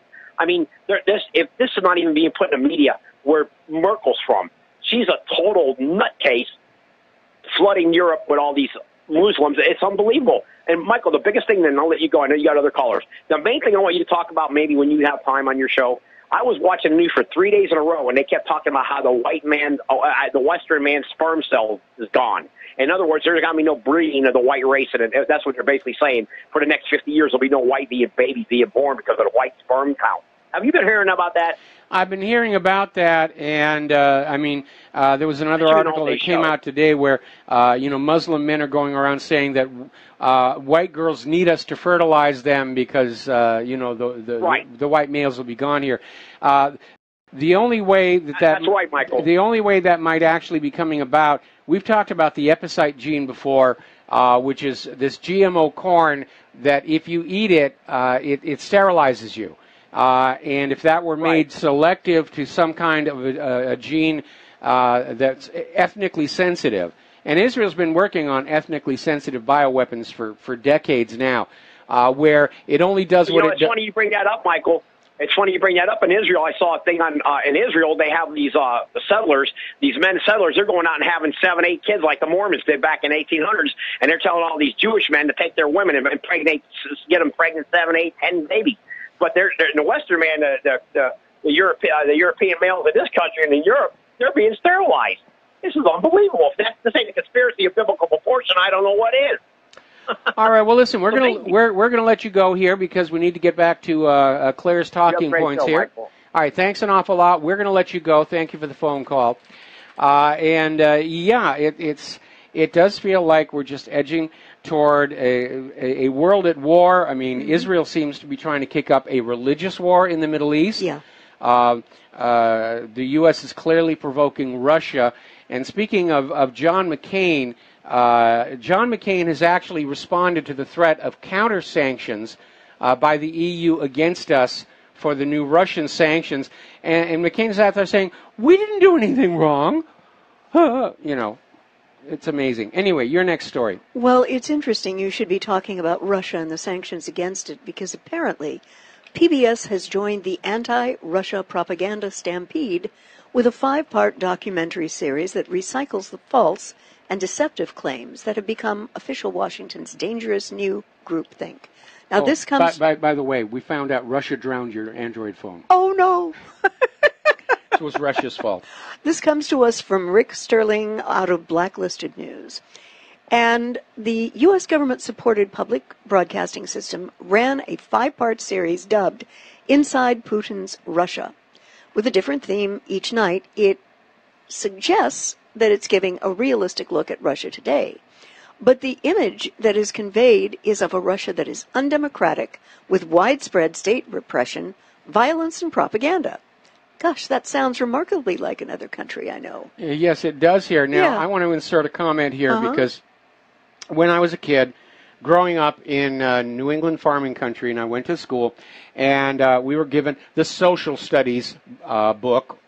It was called Our American Heritage, and I remember it vividly because it had this painting of a Mississippi riverboat on the cover, and I thought that was so romantic because we'd all been reading Tom Sawyer and Huckleberry Finn, and the era of the riverboats was a romantic period, sort of. And, of course, later in my life, I actually got to live and work on a riverboat. But I digress. The point is, this book was filled with exactly the same kind of thing about how horrible the Russians were and how terrible, and they had all these over-the-top cartoons. And I believed all that nonsense. I really did. And it became part of me, and I carried it forward in life until I actually had an opportunity to meet some Russians. And they turned out to be just like us. It's just like Kennedy said. We all breathe the same air. We all cherish our children's future. Yeah. And it was absolutely right. They're just like us. They just want to do what they do, take care of their families, and not be bothered. And I got to meet some Russians when I was involved with the space program. When I was over working in Europe, I got snowed in at the Frankfurt airport with an Aeroflot flight crew. And I got to be talking with them because the pilot's son wanted to be a cosmonaut. And I still had a bunch of old NASA pins on the outside of my little carry-on bag. And so I took them all off and I gave them to him and said, this is for your kid. You know, I mean, big thrill. Pins from the other country's space program now. And he was a dad. That was it. He wasn't evil. He wasn't going to rip my head off. He was a dad, and he was proud of his son. What's wrong with that? Nothing. So and they're going to pour it on. The corporate media is going to be pouring on all of this utter nonsense about how bad and evil Russia is. And look what they did. They did the same thing with Iran. Ahmadinejad wants to wipe Israel off the map. That turned out to be a lie. Mm-hmm. And then they're doing it now with North Korea. What a horrible, horrible place it is. Yep. And we found all those videos made in North Korea about North Korean life. And, you know, it's not top of the heap, but the people there seem to be very happy and contented and getting along just fine. You need to understand the corporate media's job is to lie to you. And unfortunately, that includes PBS. Yes. We'll be right back after these few words. And aloha, America. Welcome back to the show here. And Claire, you wanted to continue with this story. Yes, I did, regarding the PBS demonization of Russia. And one of the claims they made was that Russian identity is based on projection of power. But wait a minute, doesn't that really better characterize the unhinged, surveilled state of America much more than it does Russia? Of course it does. We had the story that came out on yesterday where the head of the CIA is now out there saying China's the bigger threat than Russia to the United States. And he came on out and said the threat is they're getting in the way of America's projecting power across the globe. Exactly. And the U.S. currently has nearly 800 foreign military bases in over 70 countries.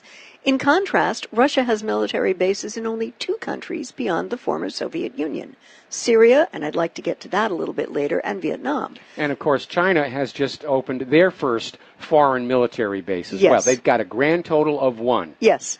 So it's just like the idea of Russian aggression. Look at who is doing all the attacking and drone striking. And regime changing, and you know who the aggressor is, and it's not Russia, and it's not China, and it's not Iran. It's the United States. And we're the Fourth Reich. Get used to it. You know, and also the way that information was cherry-picked, Mike, ignored crucial information about events in the Ukraine, and Russian involvement in eastern Ukraine and Crimea are presented as examples of projection of power. But facts are completely, this is fact-free. There is no mention whatsoever of the violent February 2014 coup in Kiev, nor the involvement of neoconservatives like John McCain and U.S. Assistant Secretary of State Victoria Nuland in supporting and encouraging the overthrow of Ukraine's duly elected government. In fact, in a speech in December of 2013, Nuland outlined her intense involvement with the regime change in Ukraine, including U.S. insistence that Ukraine choose a European future, since the U.S. had invested $5 billion to assist in that regard. And days before the coup, Nuland was captured on audio planning the composition of the coup leadership. It also ignored Crimea's historic connections to Russia and the Ukrainian violence.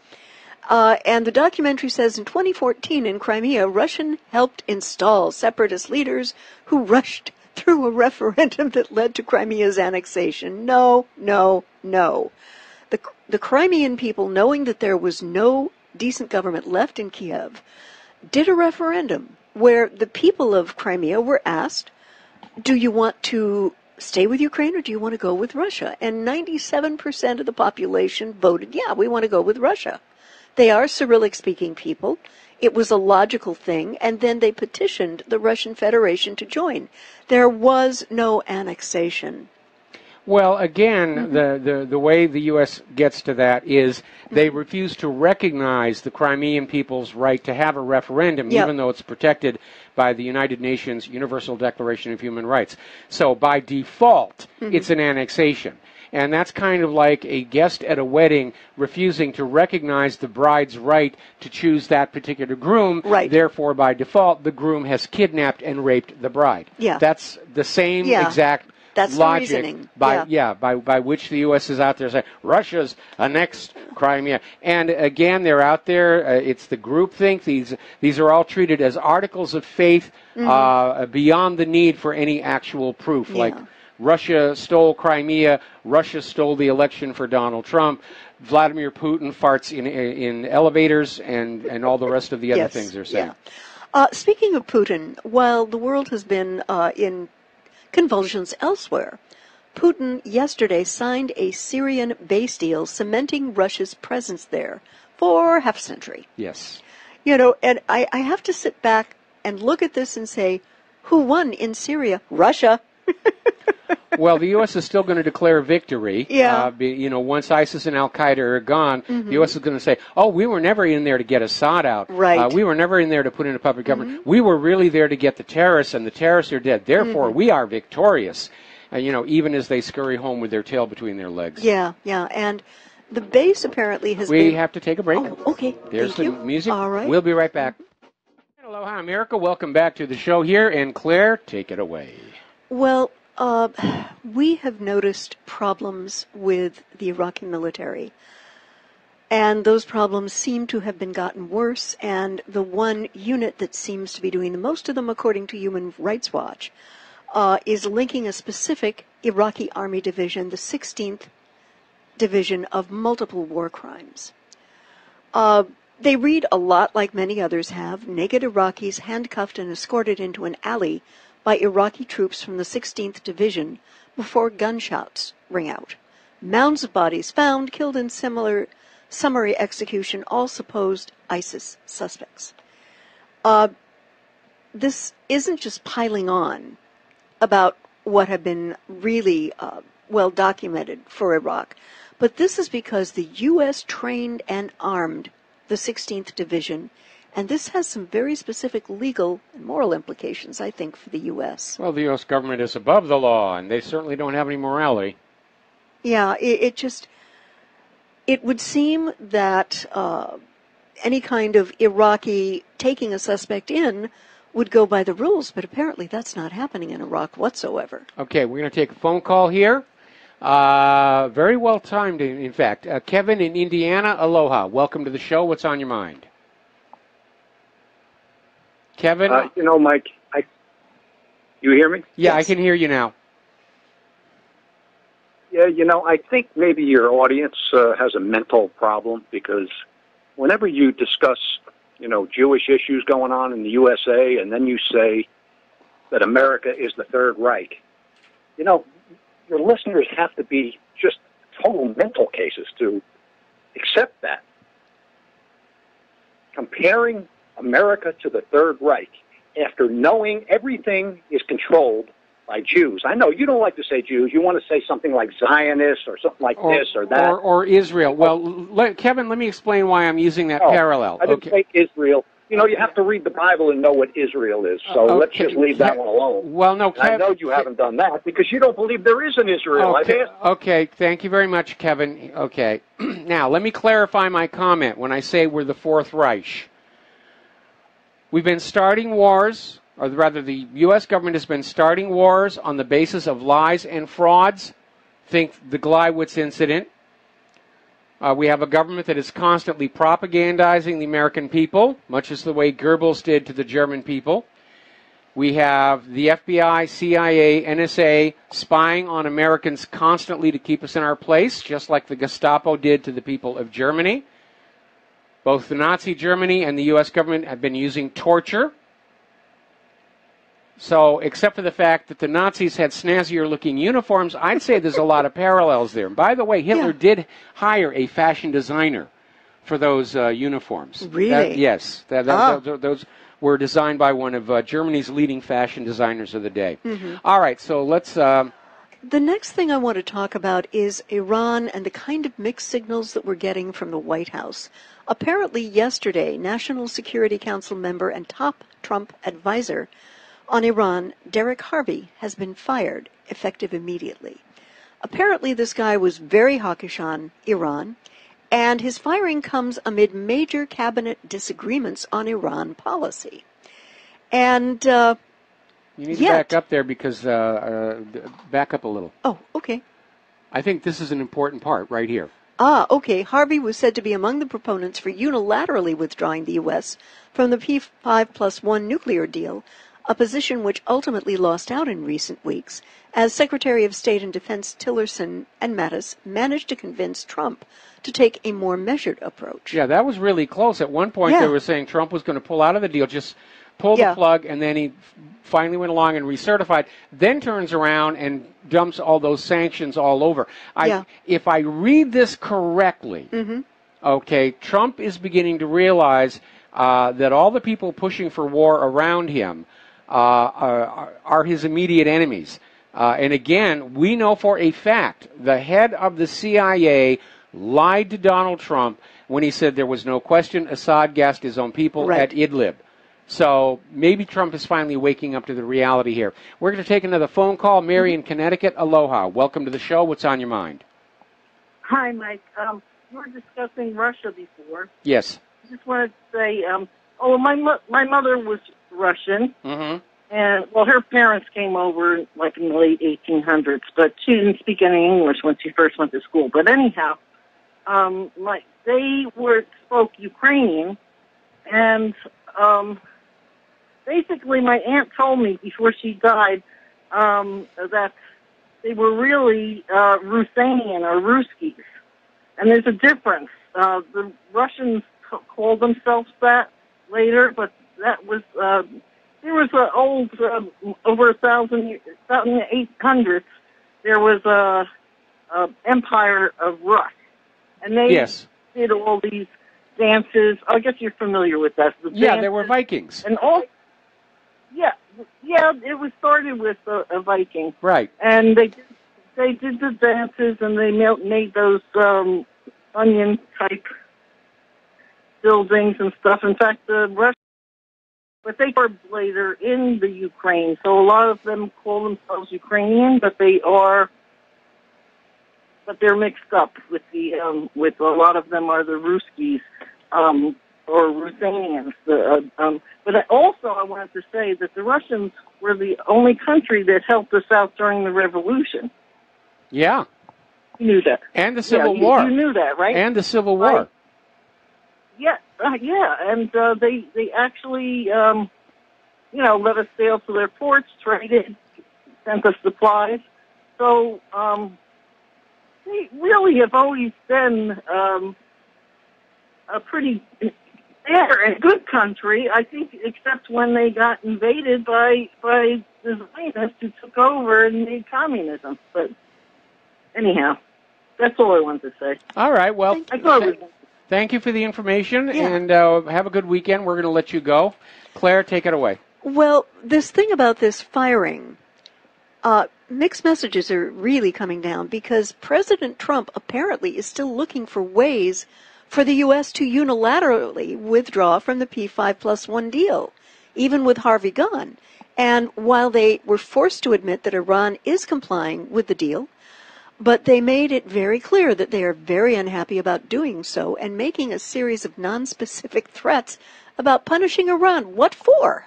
I mean, this is ridiculous. And so this starts the clock again on another 90-day deadline to certify Iranian compliance. And President Trump has made clear to his aides, as well as other signatories of the deal, his goal is to abandon the deal outright at that time. So what aides have been now explicitly ordered to come up with some plausible rationale for the U.S. to unilaterally withdraw. Now, Mike, I've got to say something about former President Obama. There were many areas in which I was highly critical of him, but the Iran P5+1 deal was not. I think it was a very well-crafted pact, and the Iranians are definitely keeping their part of the bargain. Yeah, and the United States is not. Mm-hmm. The United States has yet to unfreeze all of Iran's assets inside the American banking system and to lift all the sanctions. Mm-hmm. If Trump just pulls out of the agreement, it's going to be like when the U.S. pulled out of the Ballistic Missile Defense Treaty, or like how the U.S. has ignored the provisions of the Nuclear Non-Proliferation Treaty. It's just another signal to the rest of the world that you cannot trust the United States government no matter what promises they make or treaties they sign. Yeah. Let's bob on over now to Israel. Netanyahu is seeking U.S. support for expelling Arab villages.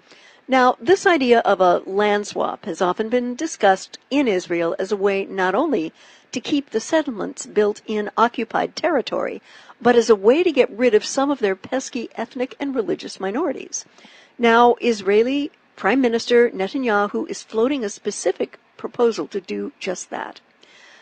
Wadi Ara Israeli Arabs for now under the proposal, which Netanyahu is said to have forwarded to the White House, seeking a U.S. imprimatur, the Israeli government would formally annex the Gush Etzion bloc of settlements in the West Bank, and in return would give the Palestinians a series of villages in Wadi Ara. Well, you know that problem that we have where the world knows that you can't trust anything, any promises made by the U.S. government? Yep. Have the same problem with the Israeli government. Mm-hmm. Yeah. And again, it's all about grabbing all the land, and the Palestinians won't get those villages. Yeah. It just hasn't happened. Israel not only does not keep its promises toward the Palestinians, they feel that because the Palestinians are Palestinians, that keeping promises is not necessary. Yeah. And did you cover this next article? Let's see. I didn't get this one exactly. Okay. No. Apparently, Israel has tear-gassed worshippers at Al-Aqsa Mosque, and 113, and that number is going to rise, have been injured. And they expanded their easing of the security and removed surveillance cameras just days after taking out metal detectors. Now, this saw a return of celebrating Palestinian worshippers to the mosque, which is one of the holiest in Islam. And the Israeli police, for no specific reason, started attacking the crowds of worshippers by immediately throwing stun guns into the crowds, releasing tear gas, and confiscating any Palestinian flags people had on them. Which is weird because technically they're on Palestinian territory. Yeah. And they also cut power to the Qibli Mosque, a building on the Al-Aqsa site, to try to force Palestinians to flee the area. Mike, they're provoking and provoking and provoking. Of course they are. Yeah. With Syria winding down, yeah. Netanyahu needs something else to make the Israeli people feel afraid, so they're not paying attention to his trial for corruption. Right. Yeah, it's really nasty out there. And the following article came from antiwar.com. President Trump, the only American first Afghan policy is to get out of Afghanistan. Now, there are a couple of people who have written on the issues of Iraq and Afghanistan. That would be Dave Petraeus and Michael O'Hanlon.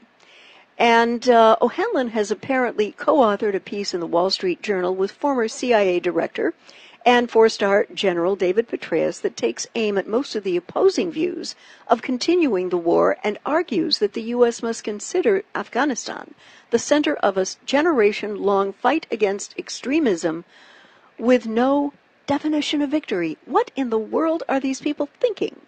Well, remember, Afghanistan was about an oil pipeline right-of-way at bargain basement prices and access to the opium poppies for the American drug lords. Yeah. And we have got photos of the coalition troops, some of them with the U.S. flag up here on the shoulder, guarding and protecting the opium poppy fields and loading the sacks of raw opium onto the trucks. Yeah.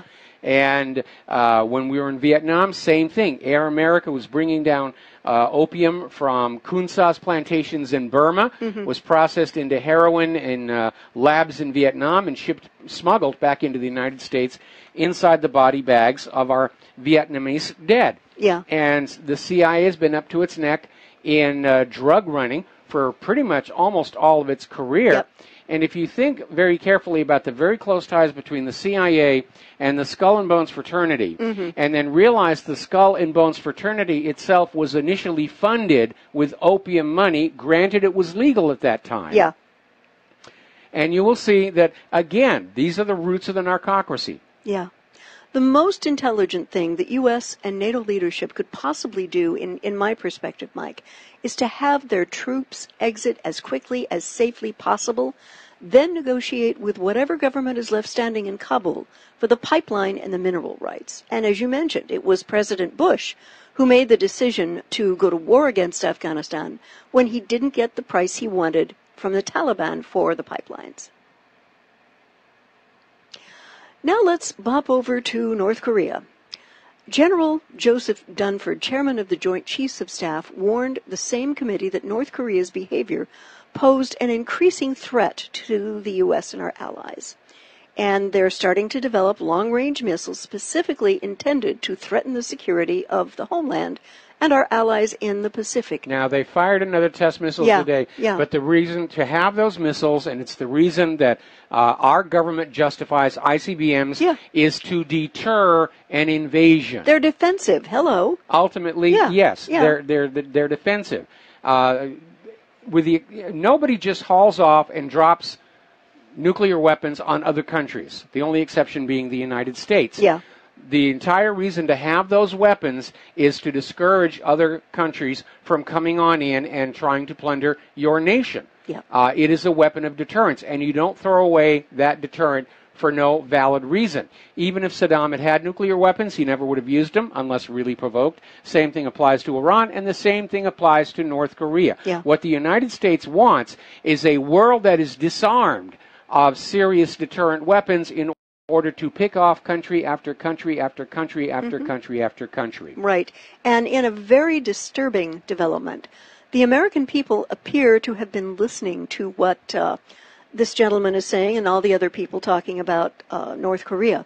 A recent CNN poll found that 37% of Americans believe that the DPRK poses an immediate military threat to the United States, and 67% of them favor sending U.S. troops to defend South Korea. That's assuming that you can trust CNN to conduct an accurate poll. Yes. And if you think CNN is being accurate in the polls, I have some of Saddam's nuclear weapons to sell you. Yeah. But the problem is that Kim regime has seen the United States intervene militarily all around the globe. They have used armed forces to promote regime change in Grenada, Panama, Haiti, Afghanistan, Iraq, and Libya. And this government is not going to be so foolish as to trade its ability to deter for a potential invasion. You know, Libya made that mistake. Yeah. Libya made the mistake. Every one of these countries, and in the long run, Iran may have made a mistake as well. But that's what the U.S. is really after, to disarm all these other countries so they can't resist when they're being invaded. It's why the gun grabbers want to take away your Second Amendment rights so the criminals can just walk into your home and help themselves to your wealth, or the government can come on in and shoot you when they feel that you know too many dark secrets about the Clintons. Yeah. And if there was ever a case of a paranoid state having a real enemy, it is North Korea. And, okay, we got to take a break for commercials. Back with the last segment of our program after these few words. And aloha, America. Welcome back to the show. Last segment of our program on this Pauhana Friday. And Claire, what have you got to fill these last few minutes? Well, unfortunately, there has been a development in response to North Korea's missile launch. Apparently, there are going to be additional THAAD missile launchers to be deployed at a U.S. base in South Korea. South Korean President Moon Jae-in has announced that a new set of missile interception launch platforms will be deployed at a U.S. military base in South Korea, according to a public news outlet, Yonhap. And 2 of the 6 have been rolled out, and it looks like the additional 4 are going to happen. And what President Moon of South Korea has done is he has called for an emergency meeting of the UN Security Council after the test, which appeared to be a medium-range intercontinental ballistic missile today. And he's called for stronger sanctions.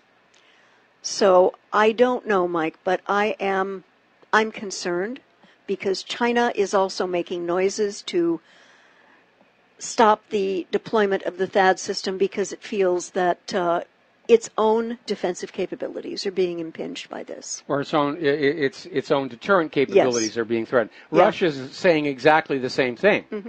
This idea that they're putting these THAADs all over is every country that has a nuclear deterrent is now feeling that they are under threat by U.S. invasion. Right. And now, finally, I'd like to go to an area of the world that's rapidly devolving into another hotspot. India and Pakistan conflict threatens the world with nuclear catastrophe. And tensions are growing over the disputed territory of Jammu and Kashmir. 11 people have been killed this month, another 18 injured amid violations of the ceasefire along the line of control, which is the border between Pakistan and India. RIA Novosti contributor Ilya Plekhanov warns that the conflict risks turning into a threat to global stability. Not that we have a lot of stability left. Yeah, and apparently the Indian defense minister accused Pakistani forces of targeting civilians in artillery attacks. Meanwhile, following ceasefire violations on 21 July, Pakistan blamed India for violating ceasefire norms and summoned the Indian Deputy High Commissioner to discuss the issue.